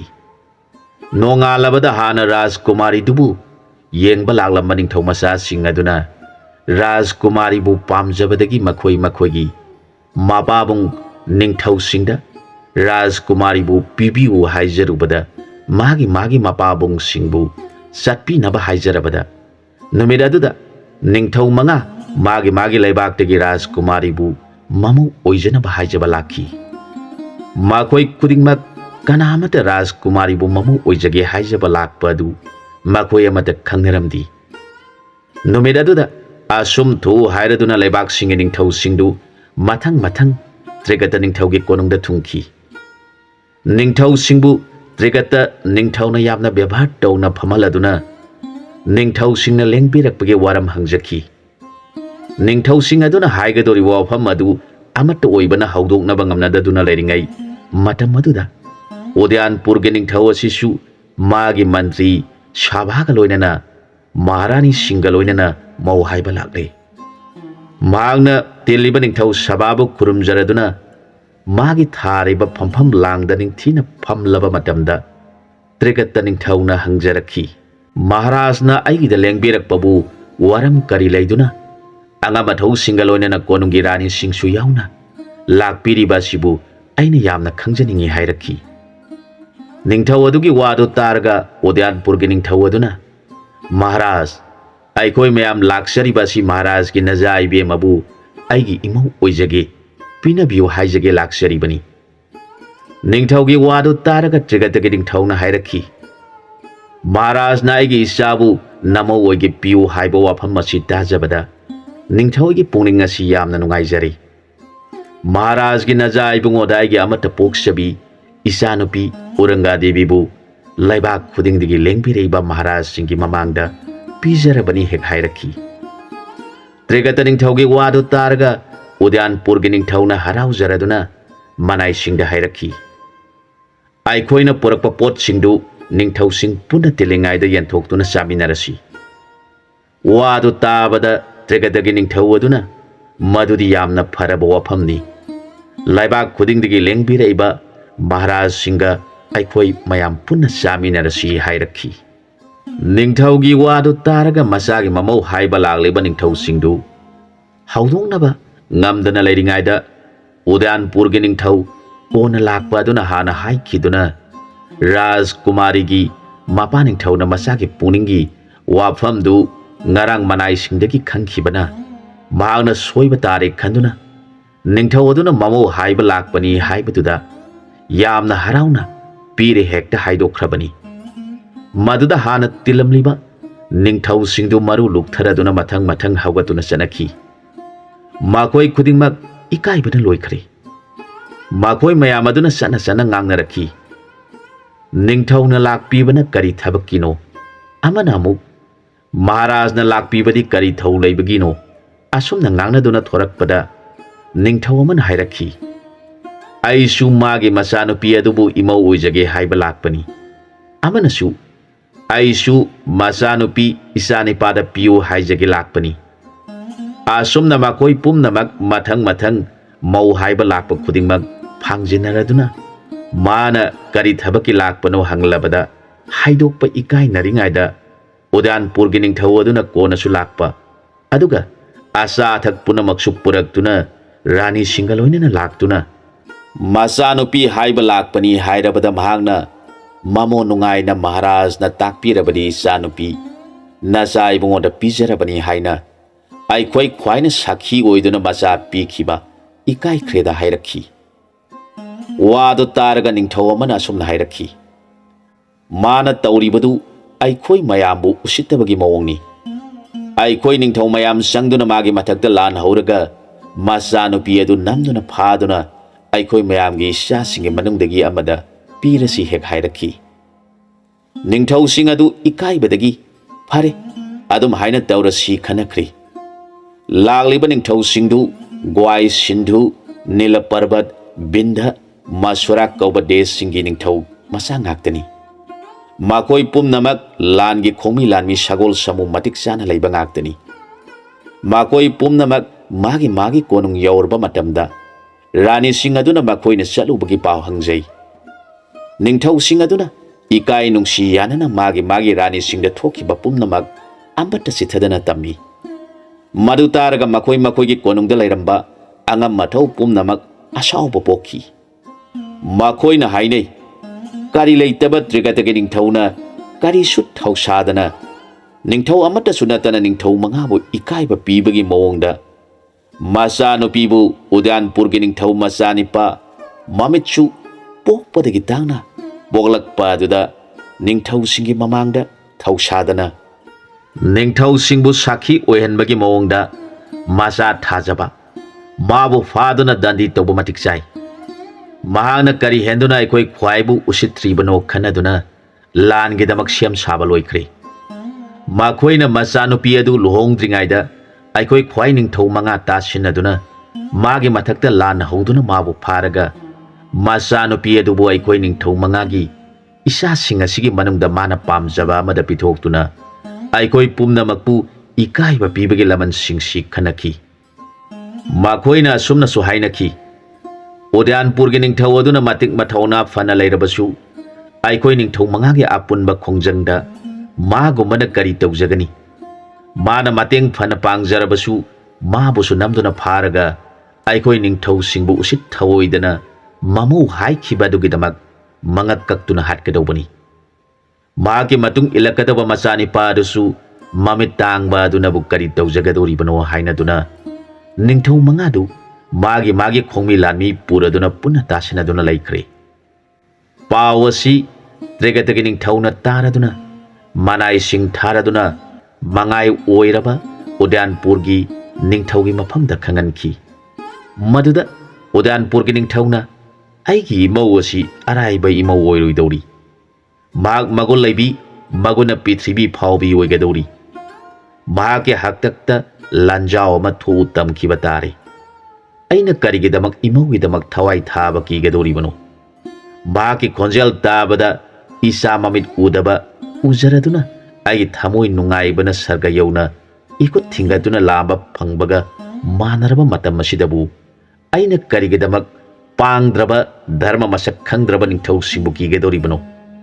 ꯂꯥꯟꯐꯝ ꯑꯗꯨꯗ ꯃꯉꯥꯃꯛ ꯐꯥꯗꯨꯅ ꯗꯟꯗꯤ ꯇꯧꯒꯅꯤ ꯍꯥꯏꯔꯗꯨꯅ ꯃꯉꯥꯏ ꯑꯣꯏꯔꯕ ꯇ꯭ꯔꯤꯒꯇ ꯅꯤꯡꯊꯧꯗ ꯃꯅꯥꯏ ꯊꯥꯔꯗꯨꯅ ꯃꯍꯥꯛ ꯁꯣꯏꯗꯅ ꯊꯤꯟꯊꯕ ꯇꯧꯗꯅ ꯈꯣꯡꯃꯤ ꯂꯥꯟꯃꯤ ꯄꯨꯔꯗꯨꯅ ꯂꯥꯛꯍꯧꯔꯦ ꯇꯝꯍꯟꯈꯤ꯫ ꯃꯍꯥꯛꯅ ꯑꯀꯟꯕ ꯈꯣꯡꯃꯤ ꯂꯥꯟꯃꯤ ꯄꯨꯝꯅꯃꯛ ꯑꯃꯠꯇ ꯆꯤꯊꯗꯅ ꯂꯥꯟ ꯆꯠꯀꯗꯧꯕꯅꯤ꯫ ꯀꯣꯅꯨꯡ ꯁꯪꯅꯕꯗꯤ ꯑꯍꯜ ꯑꯣꯏꯔꯕ ꯕꯣꯔ ꯃꯟꯇ꯭ꯔꯤ ꯈꯔꯒ ꯂꯥꯟꯃꯤ ꯈꯔ ꯈꯛꯇꯅ ꯂꯩꯍꯧꯒꯗꯕꯅꯤ ꯍꯥꯏꯔꯗꯨꯅ ꯈꯨꯗꯛꯇ ꯃꯥꯒꯤ ꯂꯥꯟꯃꯤ ꯇꯦꯡꯒꯣꯜ ꯈꯣꯡꯁꯥꯟꯕ ꯍꯧꯔꯛꯂꯦ꯫ ꯑꯁꯨꯝꯅ ꯂꯥꯟꯒꯤ ꯁꯥꯖꯣꯜ ꯇꯧꯅꯕꯁꯤ ꯔꯥꯖꯀꯨꯃꯥꯔꯤ ꯎꯔꯪꯒꯗꯦꯕꯤꯅ ꯇꯥꯔꯗꯨꯅ ꯃꯕꯨꯡꯉꯣꯒꯤ ꯃꯐꯝꯗ ꯃꯅꯥꯏ ꯁꯒꯣꯜ ꯇꯣꯡꯕ ꯂꯥꯟꯃꯤ ꯊꯥꯔꯗꯨꯅ ꯂꯥꯟꯒꯤ ꯄꯥꯎ ꯑꯁꯤ ꯇꯝꯍꯟꯈꯤ꯫ ꯏꯕꯦꯝ ꯑꯗꯨ ꯃꯄꯨꯡꯅꯤꯡ ꯌꯥꯝꯅ ꯋꯥꯖꯔꯝꯃꯤ꯫ ꯃꯍꯥꯛꯅ ꯈꯜꯂꯤ, ꯌꯦꯡꯅꯕꯁꯤꯡꯒꯤꯗꯤ ꯅꯤꯡꯊꯧ ꯃꯉꯥꯅꯤ, ꯂꯩꯕꯥꯛ ꯃꯉꯥꯒꯤ ꯈꯣꯡꯃꯤ ꯂꯥꯟꯃꯤꯅꯤ, ꯁꯒꯣꯜ ꯁꯥꯃꯨꯅꯤ꯫ ꯑꯩꯈꯣꯏꯒꯤꯗꯤ ꯂꯩꯕꯥꯛ ꯑꯅꯤꯒꯤ ꯈꯣꯡꯃꯤ ꯂꯥꯟꯃꯤꯅꯤ꯫ ꯃꯇꯧ ꯀꯔꯝꯅ ꯃꯈꯣꯏꯒꯤ ꯌꯥꯝꯈ꯭ꯔꯕ ꯂꯥꯟꯃꯤꯁꯤꯡꯕꯨ ꯊꯤꯡꯕ ꯉꯝꯒꯗꯧꯔꯤꯕꯅꯣ ꯈꯟꯗꯨꯅ ꯂꯩꯔꯤꯉꯩꯗ ꯃꯅꯥꯏꯁꯤꯡ ꯊꯥꯔꯨꯕ ꯑꯗꯨ ꯂꯥꯛꯇꯨꯅ ꯏꯕꯦꯝꯃꯒꯤ ꯃꯐꯝꯗ ꯄꯥꯎꯗꯝꯖꯈꯤ꯫ ꯃꯖꯥ ꯏꯕꯦꯝꯃ, ꯃꯖꯥ ꯏꯕꯨꯡꯉꯣ ꯕꯤꯔꯀꯥꯜ ꯀꯧꯕꯅ ꯑꯁꯨꯝꯅ ꯍꯥꯏꯔꯛꯏ, ꯅꯕꯦꯝ ꯑꯗꯨ ꯃꯈꯣꯏꯅ ꯈꯣꯡꯃꯤ ꯂꯥꯟꯃꯤ ꯌꯥꯝꯅ ꯍꯦꯜꯂꯤ ꯍꯥꯏꯅ ꯈꯟꯗꯨꯅ ꯊꯣꯏꯅ ꯑꯋꯥꯕ ꯂꯩꯔꯨꯒꯅꯨ꯫ ꯑꯩꯅ ꯍꯤꯡꯂꯤꯉꯩꯗ ꯃꯈꯣꯏꯒꯨꯝꯕ ꯅꯤꯡꯊꯧ ꯃꯉꯥꯗ ꯅꯠꯇꯅ ꯄ꯭ꯔꯤꯊꯤꯕꯤꯗ ꯂꯩꯔꯤꯕ ꯅꯤꯡꯊꯧꯁꯤꯡ ꯄꯨꯝꯅꯃꯛ ꯄꯨꯟꯁꯤꯟꯗꯨꯅ ꯂꯥꯛꯂꯕꯁꯨ ꯅꯕꯦꯝꯃꯒꯤꯗꯃꯛ ꯔꯥꯖꯀꯨꯃꯥꯔ ꯕꯤꯔꯀꯥꯜ ꯀꯧꯕ ꯑꯩꯅ ꯃꯥꯏ ꯑꯣꯜꯂꯣꯏ ꯇꯝꯃꯨ ꯍꯥꯏꯔꯛꯈꯤ꯫ ꯃꯅꯥꯏꯁꯤꯡ ꯑꯗꯨꯅ ꯃꯕꯦꯝꯃꯒꯤ ꯃꯐꯝꯗ ꯄꯥꯎ ꯑꯗꯨ ꯇꯝꯖꯔꯕꯗ ꯏꯕꯦꯝ ꯑꯗꯨ ꯃꯄꯨꯛꯅꯤꯡꯗꯤ ꯈꯔ ꯅꯨꯡꯉꯥꯏꯖꯩ ꯍꯥꯏꯕꯕꯨ ꯃꯊꯃꯣꯏꯗꯨ ꯋꯥꯗꯕꯗꯤ ꯉꯝꯖꯗꯦ꯫ ꯑꯁꯨꯝ ꯇꯧꯅ ꯃꯥꯒꯤ ꯂꯥꯟꯃꯤ ꯇꯦꯡꯒꯣꯜꯁꯤꯡ ꯂꯩꯅꯈꯤ꯫ ꯎꯗꯌꯥꯟꯄꯨꯔꯒꯤ ꯅꯤꯡꯊꯧ ꯑꯗꯨꯅ ꯃꯥꯒꯤ ꯌꯥꯝꯂꯕ ꯂꯥꯟꯃꯤ ꯇꯦꯡꯒꯣꯜ ꯑꯗꯨ ꯄꯨꯔꯗꯨꯅ ꯇ꯭ꯔꯤꯒꯇ ꯂꯩꯕꯥꯛꯇ ꯊꯨꯡꯂꯔꯕꯗ ꯇ꯭ꯔꯤꯒꯇꯒꯤ ꯅꯤꯡꯊꯧ ꯑꯗꯨꯅ ꯃꯄꯨꯛꯅꯤꯡ ꯌꯥꯝꯅ ꯅꯨꯡꯉꯥꯏꯖꯈꯤ꯫ ꯃꯈꯣꯏ ꯅꯤꯡꯊꯧ ꯃꯉꯥꯏ ꯃꯁꯦꯜ ꯋꯥ ꯇꯥꯅꯕ ꯍꯧꯔꯛꯂꯦ꯫ ꯃꯈꯣꯏꯅ ꯑꯩꯈꯣꯏꯅ ꯂꯥꯟ ꯇꯥꯔꯛꯄꯁꯤꯡ ꯉꯥꯏꯗꯨꯅ ꯂꯩꯊꯣꯛꯄ ꯆꯨꯝꯂꯣꯏ꯫ ꯑꯗꯨꯅ ꯑꯩꯈꯣꯏꯒꯤ ꯌꯥꯝꯂꯕ ꯇꯦꯡꯒꯣꯜ ꯑꯁꯤ ꯄꯨꯗꯨꯅ ꯂꯝꯕꯤ ꯂꯝꯈꯥꯡꯗ ꯑꯄꯥꯛꯄ ꯃꯐꯝ ꯌꯦꯡꯗꯨꯅ ꯇꯦꯡꯒꯣꯜꯁꯤꯡ ꯑꯁꯤꯒꯤ ꯂꯩꯐꯝ ꯆꯥꯒꯗꯕ ꯌꯦꯡꯗꯨꯅ ꯂꯩꯔꯨꯔꯁꯤ꯫ ꯑꯁꯨꯝ ꯈꯟꯅꯗꯨꯅ ꯇ꯭ꯔꯤꯒꯇ ꯅꯤꯡꯊꯧꯅ ꯃꯥꯒꯤ ꯀꯣꯅꯨꯡꯗꯒꯤ ꯃꯅꯥꯏꯁꯤꯡ ꯈꯣꯡꯃꯤ ꯂꯥꯟꯃꯤꯁꯤꯡꯒꯤ ꯆꯥꯅ ꯊꯛꯅꯕ ꯄꯨꯝꯅꯃꯛ ꯁꯒꯣꯜ ꯒꯥꯔꯤꯗ ꯄꯨꯍꯟꯗꯨꯅ ꯃꯐꯝ ꯑꯗꯨꯗ ꯄꯩꯗꯨꯅ ꯊꯝꯍꯟꯈꯤ꯫ ꯃꯈꯣꯏꯅ ꯈꯟꯅꯩ, ꯂꯥꯟ ꯑꯁꯤ ꯅꯣꯡꯃ ꯅꯤꯅꯤꯗ ꯂꯣꯏꯕ ꯌꯥꯔꯣꯏꯗꯧꯔꯤ꯫ ꯃꯈꯣꯏꯒꯤ ꯀꯥꯡꯂꯨꯞꯇꯁꯨ ꯑꯀꯟꯕ ꯅꯤꯡꯊꯧ ꯈꯔꯁꯨ ꯌꯥꯎꯔꯤ꯫ ꯃꯍꯩ ꯃꯁꯤꯡ ꯅꯤꯡꯊꯤꯅ ꯍꯩꯔꯕ ꯖꯨꯕ꯭ꯔꯥꯖꯁꯤꯡꯁꯨ ꯌꯥꯎꯔꯤ꯫ ꯑꯁꯨꯝꯅ ꯅꯤꯡꯊꯧ ꯑꯅꯤ ꯋꯥ ꯇꯥꯅꯔꯗꯨꯅ ꯇ꯭ꯔꯤꯒꯇ ꯂꯩꯕꯥꯛ ꯑꯗꯨꯒꯤ ꯉꯝꯈꯩꯗ ꯇꯦꯡꯒꯣꯜ ꯁꯥꯗꯨꯅ ꯌꯦꯡꯅꯕ ꯂꯥꯛꯄ ꯉꯥꯏꯗꯨꯅ ꯂꯩꯈ꯭ꯔꯦ꯫ ꯑꯁꯣꯝꯗꯅ ꯅꯤꯡꯊꯧ ꯃꯉꯥ ꯑꯗꯨꯅ ꯃꯥꯒꯤ ꯈꯪꯅ ꯆꯥꯟꯅꯕ ꯅꯤꯡꯊꯧꯁꯤꯡ ꯂꯥꯟꯒꯤ ꯕꯥꯔꯇꯣꯟ ꯇꯧꯔꯗꯨꯅ ꯅꯤꯡꯊꯧ 10ꯒꯤ ꯃꯊꯛꯇ ꯄꯨꯟꯗꯨꯅ ꯂꯥꯟꯒꯤ ꯖꯇ꯭ꯔꯥ ꯇꯧꯔꯛꯂꯤ꯫ ꯃꯈꯣꯏꯅ ꯈꯟꯅꯩ, ꯇ꯭ꯔꯤꯒꯇꯒꯤ ꯅꯤꯡꯊꯧ ꯑꯁꯤ ꯐꯥꯕꯗꯤ ꯑꯔꯨꯕ ꯅꯠꯇꯦ, ꯑꯗꯨꯕꯨ ꯃꯥꯒꯤ ꯃꯉꯥꯏ ꯑꯣꯏꯔꯤꯕ ꯎꯗꯌꯥꯟꯄꯨꯔꯒꯤ ꯅꯤꯡꯊꯧ ꯑꯁꯤꯒꯤ ꯀꯟ ꯊꯧꯕ ꯃꯥꯒꯤ ꯃꯇꯤꯛ ꯃꯒꯨꯟ ꯑꯗꯨꯅ ꯑꯩꯈꯣꯏ ꯈ꯭ꯋꯥꯏꯕꯨ ꯊꯑꯣꯏꯗꯅ ꯃꯥꯅ ꯈꯜꯂꯤꯕꯅꯤ꯫ ꯑꯗꯨꯝ ꯑꯣꯏꯅꯃꯛ ꯑꯩꯈꯣꯏ ꯂꯩꯕꯥꯛ 10ꯒꯤ ꯃꯊꯛꯇ ꯄꯨꯟꯁꯤꯜꯂꯒ ꯃꯈꯣꯏ ꯑꯅꯤꯕꯨ ꯅꯝꯗꯨꯅ ꯐꯥꯔꯒ ꯍꯥꯠꯀꯅꯤ ꯈꯟꯅꯗꯨꯅ ꯌꯥꯝꯅ ꯍꯔꯥꯎꯅꯈꯤ꯫ ꯑꯁꯣꯝꯗꯅ ꯖꯣꯕ꯭ꯔꯥꯖ ꯕꯤꯔꯀꯥꯜ ꯀꯧꯕ ꯑꯁꯤꯅ ꯃꯥꯒꯤ ꯇꯧꯗ꯭ꯔꯤ ꯌꯦꯡꯂꯗꯨꯅ ꯍꯥꯏꯔꯛꯈꯤ, ꯑꯩꯒꯤ ꯅꯨꯡꯁꯤꯔꯕꯤ ꯆꯥꯅꯊꯣꯏꯕꯤ ꯇꯧꯗ꯭ꯔꯤ, ꯅꯍꯥꯛꯅ ꯍꯟꯗꯛꯀꯤ ꯂꯥꯟ ꯑꯁꯤ ꯑꯔꯥꯏꯕ ꯑꯣꯏꯔꯣꯏꯗꯧꯔꯤ꯫ ꯑꯗꯨꯅ ꯑꯩꯒꯤ ꯐꯤꯖꯣꯜ, ꯊꯥꯡ ꯇꯥ ꯇꯦꯟꯅ ꯁꯣꯛꯂꯣꯏꯗꯕ ꯄꯤꯔꯣ꯫ ꯑꯩꯍꯥꯛ ꯅꯤꯄꯥ ꯑꯣꯏꯕꯒꯤ ꯏꯊꯧ ꯄꯥꯡꯊꯣꯛꯅꯕ ꯃꯇꯝ ꯑꯣꯏꯔꯛꯂꯦ ꯍꯥꯏꯔꯛꯈꯤ꯫ Toudri mana ningliba dumak pire. Fajakraba Zubraz amana setpa yaba thoiba fizol sing amadi. Zubraz na umnaba luhup umnamak pirabada. Fizol sing adubu ningthina seladuna. Zubraz na hairaki. Ai hakidi khusu khulai kari amata laiti. Aduna aige khulai haibabu nahangni. Matam adugi khulai sing nangna pigadabani. Handaki lana sigi matungdadi. Nangi napaldagi aina pumnamaki mapu oiduna. Matam pumnamakta nangbu khongduna nangi nungsiba. Isagi tanda punsi asi lenjaba oijagi. Nahakpo aige oina phangjaba asidi. Nahanmuki mapokta aina kari dharma taruktuna. Aina nangbu phangjaribano hairaki. Mage wado targa Toudri adugi puningda mahagasi taibang mi oina pokhiduna aibu kauthukle. Adubu mana aibudi nungsiba phauduna hairakliba wafamni tajaraga aigi thamoisi awaba haibadu karimata phaukhidri. Mahakpu nungsijaruba pamjarubagi aina Toudri oina poklibani. Mahake punsina lairiba makai aigi punsisu laigani. Mahakna laitraba kanda aihaksu magi matung induna satkani. Mapok khudingmakta magi tung induna laiminajagani. Aina mabu nungsirubagi mahaina handak Toudri oina langonduna magi seba taujariba. Mana haiba khudingmak aina pijaba ngamjaduna mateng pangba ngamjagadoriba asimak sembiba mapu mahakpu aina thagattaba ngamjadi. Iran oiduna pab adu phangjabagi mahaina magi simbalna Toudri oirabi aibu khongbiriba asimangna aihak puina phanglabi nupi haibadu oijarabani khanjaki. Toudri na piba Zubraz gi fizol adu sechanjaraga Zubraz na Toudri adu khongladuna magi nungsiraba sasingbu kaurakle. Maduda arapa madi anakpuda lairiba sa pumnamak chithaba tauduna loinamak thunglarabada mahakna makoi pumnamakpu yengladuna hairaki. Aihak lan ama thengnaba tare. Aduna aigini haiba kanagumba marup ama laijadi. Lairiba nakhoi natana. Aduna lana si aina hana satuna yenglukhige. Khudong saruidaba lairabadi nakhoi pumnamak aina Toudri khongduna korpa matamda aigi nakta laktuna iteng panglagadabani. Nakhoi aswan bangang oibasing lana du yauganu. Akanba masa phabasingde amata khaktana lakadabani. Lana si angakpa phangba maungda songnagadoribani. Songnagadoriba lana si nabi magi maramgidamak songnagadoribani. Aduna akanba samu nongsak kai yong shawm ok pumnamak amata chithaba yadi. Aige khongmi lanmi haibabu nakhoini hairaki. Zubraz ki nungsiba wafam adu taraga tiliba sa pumnamakna mathwai nungairaduna harauna langi kholauda hauna khonglaki. Makoina langi dhani tauduna laurapa khonjelna pithribi nikhi. Ataba pumnamakna kari maungno hainaki. Zubraz na nongsaning thaubu yengladuna nahakti aigi sadung oigadabani. Ngasidagi nangi nathakta tongduna chatlasi. Nongsaning thau mabungogi sadung oigani takpibada harauna Zubraz ki nakta sangsinduna leijai. Zubraz sa singbu ningthina sinaramlaga magi Toudri edu ningthina yepsinduna nongsa tongduna trigat laibak yaukhre. Mana konungsang silaktuna langi pau hangnaba manai singda hairakpada manai singaduna haujik konungda lanmi kharada thambiramlaga ningthauga konana pumnamak chatkre. Asum hairabada manai singaduna konung manungda sangkhiduna Rajkumarida Rajkumar lai tamjarabada. Rajkumari Urangadibi haraubuna hobe siantharoktuna mabungoda khurumjaki. Mabungogi ngasi selaiba fizol singadu uzaraga Rajkumari gi thamoida angakpa phauki. Nahana ina Ganga tormanda thengna khiba ibungo adubu laibu oirabra. Ngasi laigi masa mana aigi imangda leptuna lan soknaragani lengbire iba ibungo asibu sonjaki. Asomdana lan taraiba ningthau singi tengoladuna harauna trekata ningthau pharuragani. Magi konung lanmi pumna mana koisinduna ningthau phasi ngangnaduna langi jatra tauraduna lakpa haukre. Angakpa langi sajol oikre. Samu pareng sagol pareng thang paiba ta paiba lirung tendong paiba lanmi sing lakpagi khonjelna angakpada ninki. Makoina satpagi pai khalaibo phuna akasi pumamamki. Makoi mayamgi dhani du tabada laibak tu ki ngamkhaida sambal khaduna ngaiduna leiriba ningthau ani gi lanmi sing pumna magi makutta khulai painaraduna ngaiduna leinakhi. Yengnaba ningthau singi apunba khupuna yausilaglabada lamkhangda ngaiduna leiriba ningthau ani gi lanmi singna thattuna angakpa mongda yanakhi. Samu tongbaga sagol tongbaga lerung paibaga thang paibaga ta paibaga magi lamba songsinaduna angakpa phangna thengnaraduna maikai animaki lanmi yamna sinakhi. Ningthau apunba singi aratpa leitana thomjelaiba lanmi singadu uraga ningthau anidugi lanmi singadu yamna nganakhi.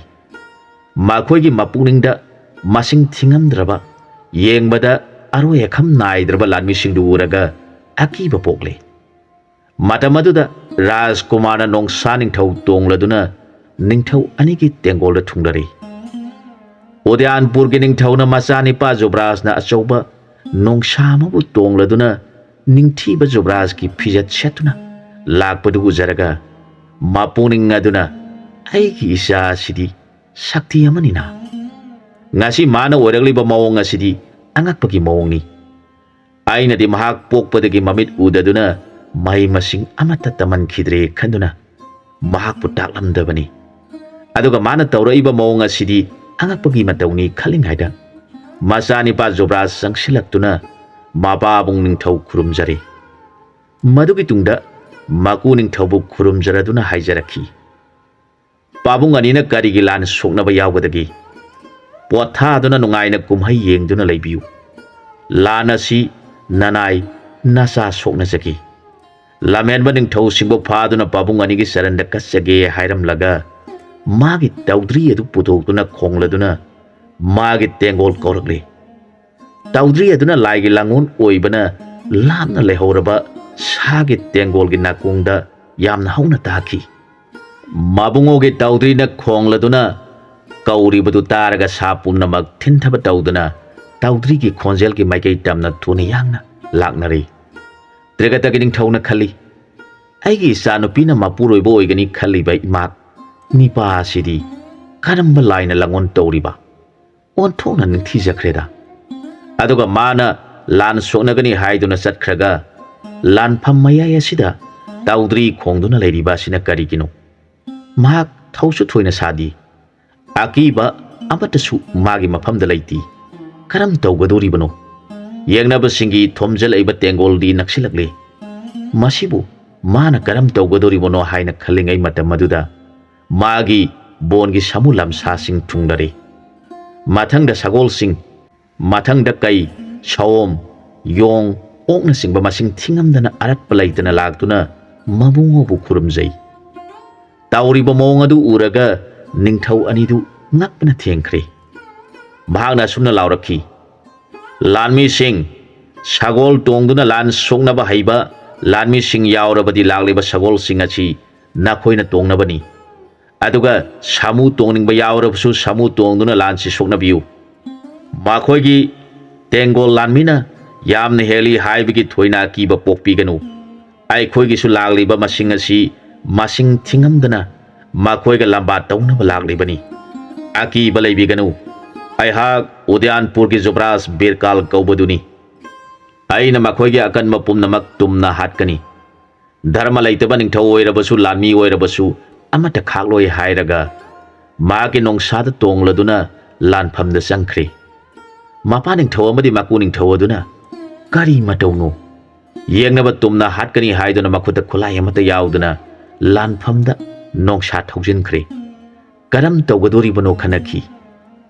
Magi samu lamsa sing aduna yengnabagi lanmi pumnamak halagre.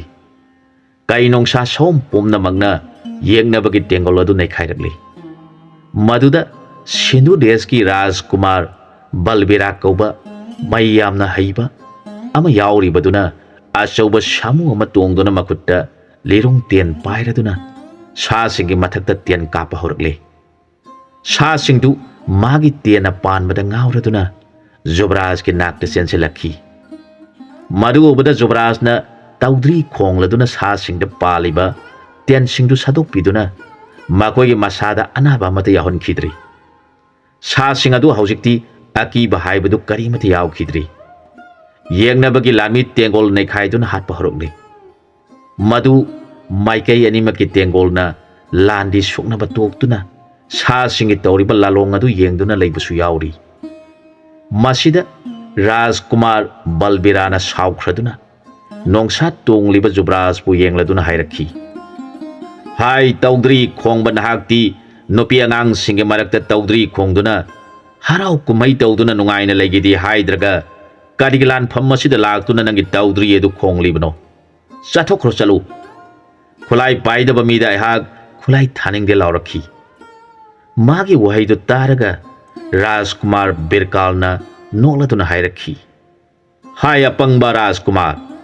nangna hairibadu nangna lange bidya khangdaduna hairibani aina pairiba Toudri asi aigidi khulaini masi lanphamni lanpham asida nangna ngamduna aibo hatpa thoina akaiba leiti aduga aina ngamduna nangbo hatpa tarabasu nahak aibo waroganu masidi lanphamgi niyomni nangna aibo khulai paidi khalibadu aranba khangdabagi wani aina khongliba Toudri asi aigidi khulaini nangdum langi niyom khangdriba ngangum aina khalli aduna nahak khulai thadoktuna lanpham asi thadoktuna thuna satkro natrabadi nahak sibadu aihak yengningdi Rajkumar gi waisingdu taraga Balbira kauba Ningthouja adu sauraduna mayagi ten kaplakle madu bada Toudri aduna mayagi mai adu kaknaba ten pire Rajkumar na ten adu kaple mahaki mayagi ten adu kakhrabada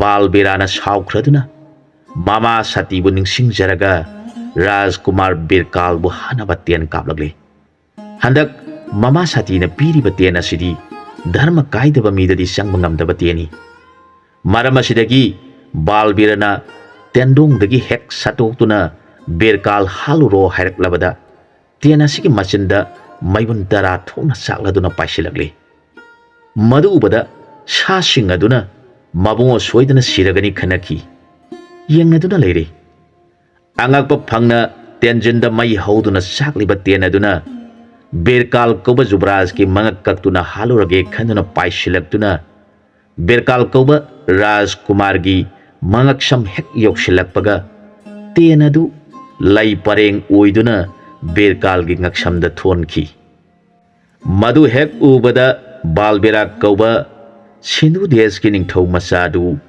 makuta pairaba lirung ten adu thanamlaga Birkal gi nakta sangsilaktuna mangakta phiyetuna khurumjarakhi he Jubraj nahaki nafamda aina dharma khara kaikhraba male aina pangbadagi Rajkumar bu nasak khangjahudre nahakti isor gumbani nahaka lamba tauba igi thignati aihak khudaga sida ibungogi nafamda sangjari haijarakhi Birkalna Rajkumar nahak achum masak khangle aduna nangbu aina ngakpirabani madu ubada Gwaileba ki Ningthouja Morali kauba sina sauraduna makutta liru tendong pairaduna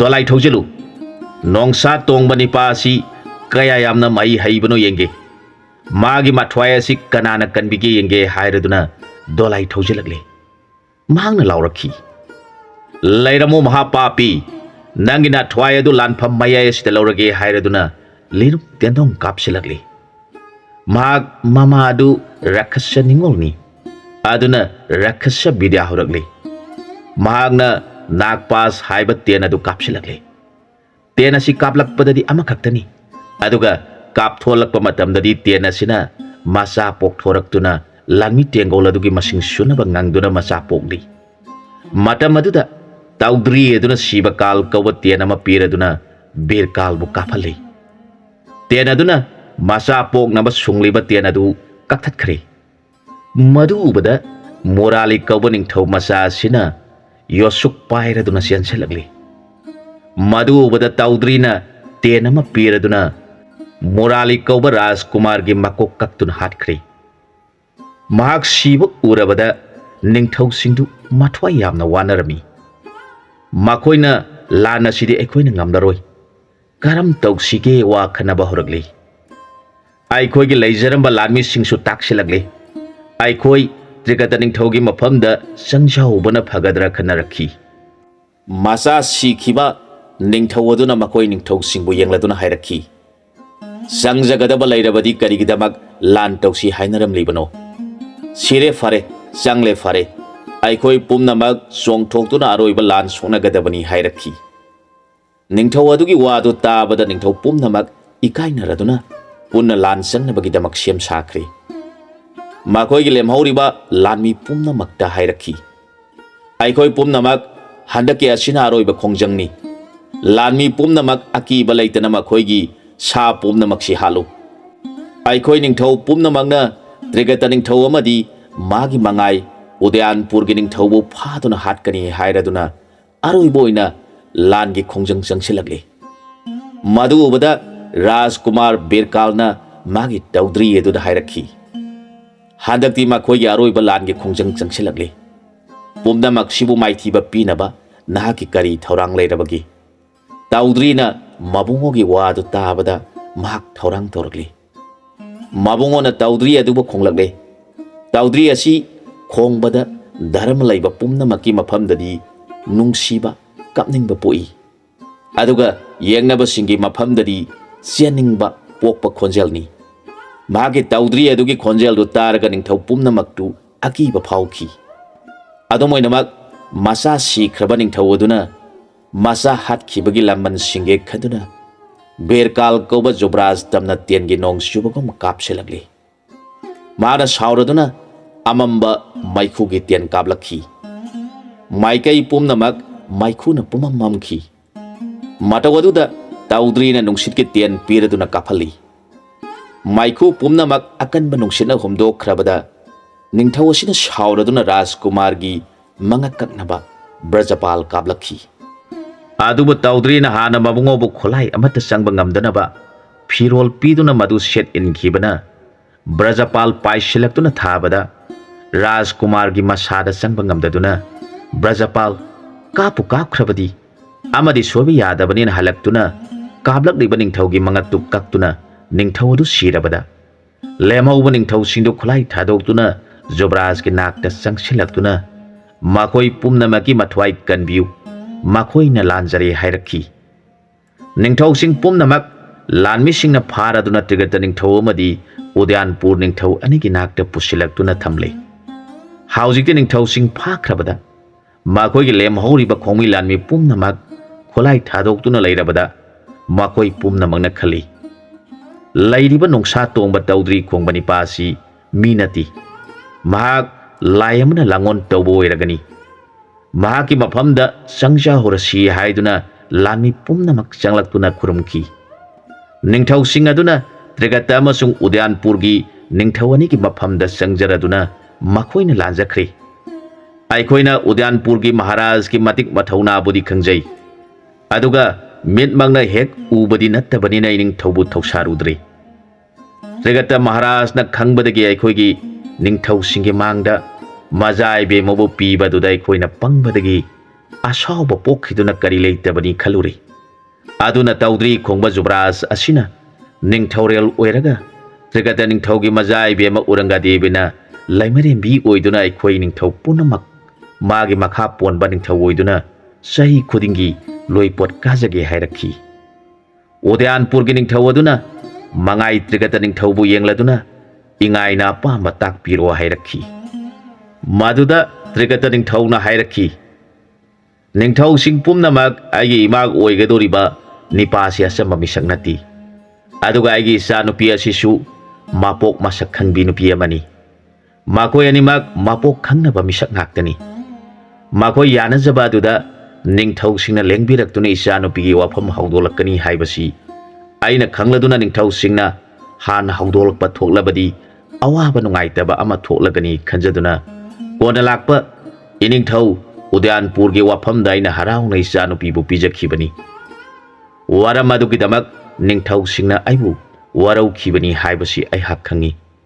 Madumak aina tahoudrabadi ngasi aikoi pumnamak phaminaduna ꯍꯧꯈ꯭ꯔꯕ ꯅꯨꯡꯉꯥꯏꯇꯕ ꯋꯥꯐꯝꯁꯤꯡ ꯑꯗꯨ ꯁꯦꯡꯗꯣꯛꯅꯗꯅ ꯑꯩꯒꯤ ꯏꯃꯥꯛ ꯑꯣꯏꯒꯗꯧꯔꯤꯕ ꯖꯨꯕ꯭ꯔꯥꯖꯒꯤ ꯈꯨꯠꯇ ꯄꯨꯟꯅ ꯊꯋꯥꯏ ꯃꯥꯡꯃꯤꯟꯅꯔꯒꯅꯤ ꯑꯗꯨꯅ ꯑꯩꯅ ꯅꯤꯡꯊꯧꯁꯤꯡꯕꯨ ꯀꯟꯖꯅꯤꯡꯕꯗꯒꯤ ꯏꯆꯥꯅꯨꯄꯤꯕꯨ ꯖꯨꯕ꯭ꯔꯥꯖ ꯑꯁꯤꯒꯤ ꯃꯐꯝꯗ ꯍꯥꯟꯅ ꯍꯥꯏꯔꯛꯇ꯭ꯔꯤꯉꯩꯗ ꯄꯤꯖꯈꯤꯕꯅꯤ ꯍꯧꯖꯤꯛꯇꯤ ꯑꯩꯈꯣꯏ ꯄꯨꯝꯅꯃꯛꯀꯤ ꯊꯃꯣꯏꯗ ꯅꯨꯡꯉꯥꯏꯇꯕ ꯋꯥꯐꯝ ꯂꯩꯔꯝꯕꯗꯨ ꯁꯦꯡꯗꯣꯛꯅꯗꯨꯅ ꯋꯥꯔꯤ ꯁꯥꯅꯕ ꯐꯪꯖꯔꯕꯅꯤꯅ ꯅꯤꯡꯊꯧꯁꯤꯡꯅ ꯍꯥꯏꯕꯤꯔꯤꯕꯗꯨꯃꯛ ꯑꯩꯅ ꯌꯥꯖꯔꯤ ꯃꯁꯤꯒꯤ ꯇꯨꯡꯗ ꯂꯝ ꯍꯦꯜꯂꯛꯇꯨꯅ ꯑꯀꯥꯏꯕ ꯇꯧꯔꯛꯄ ꯅꯤꯡꯊꯧꯁꯤꯡ ꯑꯗꯨꯕꯨꯗꯤ ꯑꯩꯅ ꯉꯥꯛꯆꯕ ꯉꯝꯂꯣꯏ ꯍꯧꯖꯤꯛꯇꯤ ꯅꯤꯡꯊꯧꯁꯤꯡ ꯄꯨꯝꯅꯃꯛ ꯈꯣꯡꯃꯤ ꯂꯥꯟꯃꯤ ꯂꯦꯝꯍꯧꯔꯤꯕꯁꯤꯡ ꯄꯨꯗꯨꯅ ꯍꯟꯕꯤꯈꯤꯕ ꯌꯥꯔꯒꯅꯤ ꯍꯥꯏꯔꯛꯈꯤ ꯅꯤꯡꯊꯧ ꯑꯗꯨꯒꯤ ꯋꯥ ꯇꯥꯔꯕꯗ ꯅꯤꯡꯊꯧꯁꯤꯡ ꯑꯗꯨꯅ ꯍꯔꯥꯎꯅ ꯍꯥꯏꯖꯔꯛꯈꯤ ꯏꯅꯤꯡꯊꯧꯅ ꯑꯩꯈꯣꯏ ꯈ꯭ꯋꯥꯏꯒꯤ ꯏꯔꯥꯟ ꯉꯥꯛꯄꯤꯔꯕꯅꯤꯅ ꯑꯩꯈꯣꯏꯁꯨ ꯏꯕꯨꯡꯉꯣ ꯏꯕꯦꯝꯃ ꯑꯅꯤ ꯂꯨꯍꯣꯡꯕꯗꯨ ꯌꯥꯎꯖꯈꯤꯒꯦ ꯏꯅꯤꯡꯊꯧꯅ ꯑꯌꯥꯕ ꯑꯃꯇꯪ ꯄꯤꯕꯤꯌꯨ ꯍꯥꯏꯔꯛꯈꯤ ꯃꯗꯨꯗ ꯅꯤꯡꯊꯧ ꯑꯅꯤ ꯑꯗꯨꯅ ꯍꯔꯥꯎꯅ ꯌꯥꯕꯤꯔꯗꯨꯅ ꯈꯣꯡꯃꯤ ꯂꯥꯟꯃꯤ ꯇꯦꯡꯒꯣꯜꯒ ꯂꯣꯏꯅꯅ ꯇ꯭ꯔꯦꯒꯠꯇ ꯅꯤꯡꯊꯧꯒꯤ ꯀꯣꯅꯨꯡꯗ ꯊꯨꯡꯂꯔꯦ ꯃꯌꯥꯝ ꯄꯨꯟꯅ ꯂꯥꯡꯃꯤꯟꯅꯔꯤꯕꯗꯨ ꯎꯕꯗ ꯃꯍꯥꯔꯥꯅꯤ ꯑꯃꯗꯤ ꯔꯥꯖꯀꯨꯃꯥꯔꯤꯅ ꯃꯃꯣꯟ ꯅꯨꯡꯉꯥꯏꯖꯈꯤ ꯈꯨꯗꯛ ꯑꯗꯨꯗ ꯔꯥꯖꯀꯨꯃꯥꯔ ꯑꯃꯗꯤ ꯔꯥꯖꯀꯨꯃꯥꯔꯤ ꯑꯅꯤꯕꯨ ꯅꯤꯡꯊꯧꯁꯤꯡꯒꯤ ꯑꯃꯗꯤ ꯈꯣꯡꯃꯤ ꯂꯥꯟꯃꯤꯁꯤꯡꯒꯤ ꯃꯃꯥꯡꯗ ꯆꯥꯎꯅ ꯂꯨꯍꯣꯡꯈꯤ ꯃꯗꯨꯗ ꯎꯗꯌꯥꯟꯄꯨꯔꯒꯤ ꯅꯤꯡꯊꯧꯅ ꯍꯥꯟꯅ ꯃꯅꯥꯏꯁꯤꯡ ꯊꯥꯔꯗꯨꯅ ꯃꯥꯒꯤ ꯀꯣꯅꯨꯡꯗ ꯔꯥꯖꯀꯨꯃꯥꯔꯤ ꯂꯨꯍꯣꯡꯕꯒꯤ ꯊꯤꯜꯂꯛꯄꯗ ꯂꯩꯕꯥꯛꯁꯤꯡꯒꯤ ꯅꯤꯡꯊꯧꯁꯤꯡ ꯌꯥꯎꯔꯛꯀꯅꯤ ꯑꯗꯨꯅ ꯅꯤꯡꯊꯤꯅ ꯆꯥꯅ ꯊꯛꯅꯕ ꯂꯥꯡꯉꯝꯃꯨ ꯍꯥꯏꯗꯨꯅ ꯂꯥꯡꯍꯟꯈꯤ ꯂꯨꯍꯣꯡꯕ ꯂꯣꯏꯔꯗꯨꯅ ꯅꯤꯡꯊꯧꯁꯤꯡ ꯄꯨꯝꯅꯃꯛꯀ ꯂꯣꯏꯅꯅ ꯀꯩꯅꯥ ꯊꯤꯟꯕ ꯆꯠꯂꯤ ꯀꯣꯅꯨꯡꯗ ꯅꯤꯡꯊꯧꯁꯤꯡꯒꯤ ꯐꯝꯅꯕ ꯃꯟꯇ꯭ꯔꯤꯁꯤꯡꯒꯤ ꯐꯝꯅꯕ ꯈꯣꯡꯃꯤ ꯂꯥꯟꯃꯤꯁꯤꯡꯒꯤ ꯂꯩꯅꯕ ꯑꯃꯗꯤ ꯄ꯭ꯔꯖꯥꯁꯤꯡꯒꯤ ꯐꯝꯅꯕ ꯈꯥꯏꯗꯣꯛꯇꯨꯅ ꯃꯅꯥꯏꯁꯤꯡꯅ ꯅꯤꯡꯊꯤꯅ ꯁꯦꯝ ꯁꯥꯔꯤꯕ ꯃꯐꯝ ꯑꯗꯨꯗ ꯃꯥꯒꯤ ꯃꯇꯤꯛ ꯆꯥꯕ ꯐꯝꯐꯝꯗ ꯄꯨꯝꯅꯃꯛ ꯐꯝꯍꯟꯗꯨꯅ ꯅꯤꯡꯊꯤꯅ ꯄꯤꯖ ꯄꯤꯊꯛ ꯇꯧꯔꯕꯗ ꯂꯥꯛꯂꯤꯕ ꯅꯤꯡꯊꯧꯁꯤꯡ ꯑꯗꯨꯅ ꯈꯜꯂꯤ ꯑꯣꯟꯊꯣꯛꯅ ꯅꯤꯡꯊꯤꯅ ꯄꯥꯜꯂꯤꯗ ꯑꯩꯈꯣꯏ ꯈ꯭ꯋꯥꯏꯅ ꯈꯪꯗꯕꯗꯒꯤ ꯂꯥꯟ ꯍꯧꯔꯨꯕꯁꯤ ꯊꯋꯥꯏꯗꯨ ꯃꯥꯡꯂꯝꯒꯅꯤ ꯎꯗꯌꯥꯟꯄꯨꯔꯒꯤ ꯅꯤꯡꯊꯧ ꯑꯁꯤ ꯃꯤꯅ ꯉꯥꯡꯅꯕ ꯆꯨꯝꯃꯤ ꯃꯍꯥꯛ ꯃꯇꯤꯛ ꯃꯒꯨꯟ ꯂꯩꯕ ꯃꯤꯁꯛꯅꯤ ꯍꯥꯏꯕꯁꯤ ꯉꯁꯤꯗ ꯑꯩꯈꯣꯏꯅ ꯈꯪꯂꯤ ꯆꯥꯕ ꯊꯛꯄ ꯂꯣꯏꯔꯕꯗ ꯅꯤꯡꯊꯧꯅ ꯄꯨꯝꯅꯃꯛꯀꯤ ꯗꯥꯈꯤꯅꯥ ꯇꯧꯖꯔꯗꯨꯅ ꯃꯆꯥ ꯃꯃꯧꯒꯤ ꯃꯪꯒꯣꯜ ꯅꯤꯖꯔꯛꯈꯤ ꯃꯤꯌꯥꯝꯗꯣ ꯍꯟꯈ꯭ꯔꯕꯗ ꯅꯤꯡꯊꯧ ꯑꯁꯤꯅ ꯃꯍꯥꯔꯥꯅꯤ ꯌꯦꯡꯂꯗꯨꯅ ꯍꯥꯏꯔꯛꯈꯤ ꯏꯕꯦꯝꯃ ꯏꯆꯥ ꯑꯁꯤ ꯑꯉꯥꯡ ꯑꯣꯏꯔꯤꯉꯩꯗꯒꯤ ꯍꯧꯅ ꯃꯅꯤꯡ ꯊꯨꯡꯖꯔꯛꯇ꯭ꯔꯕ ꯏꯆꯥꯅꯤ ꯏꯃꯧ ꯑꯁꯤꯒꯤ ꯃꯄꯥꯟꯗꯒꯤ ꯏꯆꯥ ꯑꯁꯤ ꯃꯃꯤꯠ ꯎꯔꯛꯇꯨꯅ ꯁꯪꯁꯥꯔ ꯍꯥꯏꯕꯗꯨ ꯈꯪꯂꯤꯕꯅꯤ ꯑꯗꯨꯅ ꯅꯪ ꯑꯩꯅ ꯏꯆꯥ ꯑꯁꯤꯕꯨ ꯑꯉꯥꯡ ꯑꯣꯏꯔꯤꯉꯩꯗꯒꯤ ꯃꯍꯥꯛꯀꯤ ꯃꯇꯧ ꯌꯦꯡꯖꯔꯒ ꯀꯞꯂꯝꯕ ꯑꯗꯨ ꯏꯃꯧ ꯂꯥꯏ ꯑꯣꯏꯕꯤ ꯑꯁꯤꯒꯤ ꯃꯄꯥꯟꯗꯒꯤ ꯏꯆꯥ ꯃꯃꯤꯠ ꯎꯔꯛꯇꯨꯅ ꯑꯩꯈꯣꯏꯒꯤ ꯂꯩꯕꯥꯛꯀꯤ ꯑꯃꯗꯤ ꯅꯪ ꯑꯩꯒꯤ ꯑꯊꯣꯏꯕ ꯃꯅꯤ ꯑꯣꯏꯗꯨꯅ ꯂꯩꯔꯒꯗꯕ ꯏꯆꯥꯅꯤ ꯏꯆꯥꯒꯤ ꯃꯄꯥꯟꯗꯒꯤ ꯍꯟꯗꯛ ꯅꯤꯡꯊꯧ ꯃꯌꯥꯝꯕꯨ ꯉꯝꯗꯨꯅ ꯑꯩꯈꯣꯏꯒꯤ ꯂꯩꯕꯥꯛꯀꯤ ꯑꯃꯗꯤ ꯅꯤꯡꯊꯧ ꯑꯩꯒꯤ ꯏꯖꯠ ꯁꯟꯃꯥꯟ ꯄꯨꯝꯅꯃꯛ ꯍꯦꯟꯒꯠꯍꯟꯗꯨꯅ ꯅꯤꯡꯊꯧ ꯈꯨꯗꯤꯡꯃꯛꯅ ꯏꯀꯥꯏ ꯈꯨꯝꯅꯔꯤꯕꯅꯤ ꯃꯈꯣꯏ ꯑꯉꯥꯡ ꯑꯣꯏꯖꯔꯤꯕꯅꯤ ꯑꯗꯨꯅ ꯃꯈꯣꯏꯒꯤ ꯑꯅꯤꯡꯕ ꯇꯧꯖꯁꯤꯅꯨ ꯍꯥꯏꯔꯛꯈꯤ ꯃꯍꯥꯔꯥꯅꯤ ꯑꯗꯨꯅ ꯂꯥꯏꯅꯤꯡꯊꯧꯅ ꯇꯥꯛꯄꯤꯔꯤꯕꯗꯨ ꯑꯆꯨꯝꯕꯅꯤ ꯃꯈꯣꯏꯒꯤ ꯃꯅꯤꯡ ꯇꯧꯖꯁꯤꯅꯨ ꯉꯥꯡꯅꯔꯤꯉꯩꯗ ꯃꯅꯥꯏꯁꯤꯡꯅ ꯒꯪꯒꯥ ꯇꯣꯔꯕꯥꯟꯗ ꯖꯨꯕ꯭ꯔꯥꯖ ꯑꯃꯗꯤ ꯔꯥꯖꯀꯨꯃꯥꯔꯤ ꯑꯅꯤ ꯆꯠꯀꯅꯤ ꯍꯥꯏꯗꯨꯅ ꯗꯣꯂꯥꯏ ꯊꯧꯖꯤꯜꯂꯛꯄ ꯎꯕꯗ ꯅꯤꯡꯊꯧꯅ ꯍꯪꯂꯛꯈꯤ ꯃꯆꯥ ꯃꯃꯧ ꯑꯅꯤꯗꯨ ꯀꯗꯥꯏꯗ ꯆꯠꯀꯗꯧꯔꯤꯕꯅꯣ ꯍꯪꯂꯕꯗ ꯒꯪꯒꯥ ꯇꯣꯔꯕꯥꯟꯗ ꯆꯠꯀꯅꯤ ꯍꯥꯏꯅ ꯃꯅꯥꯏꯁꯤꯡ ꯑꯗꯨꯅ ꯍꯥꯏꯔꯕꯗ ꯅꯤꯡꯊꯧꯒꯤ ꯄꯨꯛꯅꯤꯡ ꯅꯨꯡꯉꯥꯏꯖꯈꯤ ꯗꯣꯂꯥꯏ ꯇꯣꯡꯗꯨꯅ ꯒꯪꯒꯥ ꯇꯣꯔꯕꯥꯟ ꯌꯧꯔꯕꯗ ꯔꯥꯖꯀꯨꯃꯥꯔꯤꯅ ꯃꯕꯨꯡꯉꯣꯗ ꯇꯧꯗ꯭ꯔꯤ ꯈꯣꯡꯕꯤꯌꯨ ꯍꯥꯏꯔꯕꯗ ꯔꯥꯖꯀꯨꯃꯥꯔꯅ ꯃꯥꯒꯤ ꯇꯧꯗ꯭ꯔꯤ ꯑꯗꯨ ꯈꯣꯡꯖꯔꯛꯈꯤ ꯇꯧꯗ꯭ꯔꯤ ꯑꯗꯨꯒꯤ ꯅꯨꯡꯁꯤꯕ ꯁꯨꯔꯅ ꯑꯁꯨꯝꯅ ꯍꯥꯏꯔꯛꯈꯤ ꯏꯕꯨꯡꯉꯣ ꯏꯕꯦꯝꯃ ꯑꯅꯤꯃꯛ ꯅꯍꯥꯟꯃꯨꯛꯀꯤ ꯃꯄꯣꯛꯇ ꯏꯕꯦꯝꯃ ꯅꯪꯒꯤ ꯀꯥꯗ ꯑꯩꯅ ꯌꯦꯜꯂꯨꯕꯅ ꯍꯟꯗꯛꯀꯤ ꯃꯄꯣꯛ ꯑꯁꯤꯗ ꯅꯈꯣꯏ ꯑꯅꯤꯒꯤ ꯁꯦꯕꯥ ꯇꯧꯖꯗꯨꯅ ꯄꯨꯟꯁꯤ ꯑꯁꯤ ꯂꯦꯟꯖꯔꯤꯕ ꯑꯁꯤꯃꯛꯇꯅ ꯑꯩꯒꯤ ꯂꯪꯖꯔꯨꯕ ꯏꯄꯥꯞ ꯑꯗꯨ ꯀꯣꯛꯆꯕ ꯑꯣꯏꯖꯔꯒꯦ ꯃꯄꯣꯛ ꯈꯨꯗꯤꯡꯗ ꯏꯕꯨꯡꯉꯣ ꯅꯪꯒꯤ ꯁꯦꯕꯥ ꯇꯧꯕ ꯐꯪꯍꯟꯕꯤꯌꯨ ꯑꯩꯒꯤ ꯊꯃꯣꯏꯅ ꯅꯪꯇꯕꯨ ꯄꯥꯝꯖꯩ ꯅꯨꯡꯁꯤꯖꯩ ꯇꯧꯗ꯭ꯔꯤꯒꯤ ꯅꯨꯡꯁꯤꯕ ꯏꯁꯩ ꯑꯗꯨ ꯇꯥꯔꯒ ꯃꯄꯨ ꯃꯅꯥꯏ ꯑꯅꯤꯃꯛ ꯃꯊꯃꯣꯏ ꯅꯨꯡꯁꯤꯅ ꯍꯤꯡꯅ ꯀꯞꯃꯤꯟꯅꯩ ꯖꯨꯕ꯭ꯔꯥꯖꯇꯤ ꯍꯥꯟꯅ ꯇꯧꯗ꯭ꯔꯤ ꯑꯗꯨꯅ ꯊꯣꯛꯈꯤꯕ ꯄꯨꯝꯅꯃꯛ ꯇꯥꯛꯈꯤꯕꯅ ꯃꯄꯨꯡꯅꯤꯡꯗꯨ ꯌꯥꯝꯅ ꯅꯨꯡꯁꯤꯅ ꯀꯞꯆꯔꯤ ꯑꯗꯨꯒ ꯔꯥꯖꯀꯨꯃꯥꯔꯤ ꯑꯗꯨꯅ ꯈꯜꯂꯤꯕꯅ ꯃꯍꯥꯛꯅ ꯔꯥꯖꯀꯨꯃꯥꯔꯕꯨ ꯅꯨꯡꯁꯤꯖꯔꯤꯕ ꯑꯗꯨꯕꯨꯅꯤ ꯈꯟꯗꯨꯅ ꯀꯞꯂꯤꯕꯅꯤ ꯑꯁꯨꯝꯅ ꯃꯈꯣꯏ ꯑꯅꯤ ꯃꯔꯛꯇ ꯒꯪꯒꯥ ꯇꯣꯔꯕꯥꯟꯗ ꯆꯠꯇꯨꯅ ꯇꯧꯗ꯭ꯔꯤ ꯈꯣꯡꯗꯨꯅ ꯄꯨꯛꯅꯤꯡ ꯅꯨꯡꯁꯤꯅ ꯑꯅꯧꯕ ꯇꯧꯗ꯭ꯔꯤꯒꯤ ꯏꯁꯩ ꯇꯥꯃꯤꯟꯅꯈꯤ ꯃꯇꯥꯡ ꯑꯁ꯭ꯋꯥꯏꯗ ꯋꯥꯔꯤꯁꯤ ꯂꯣꯏꯁꯤꯟꯖꯔꯦ ꯑꯅꯧꯕ ꯋꯥꯔꯤ ꯑꯃꯗ ꯃꯌꯥꯝꯒ ꯄꯨꯟꯅ ꯑꯃꯨꯛ ꯊꯦꯡꯅꯃꯤꯟꯅꯔꯁꯤ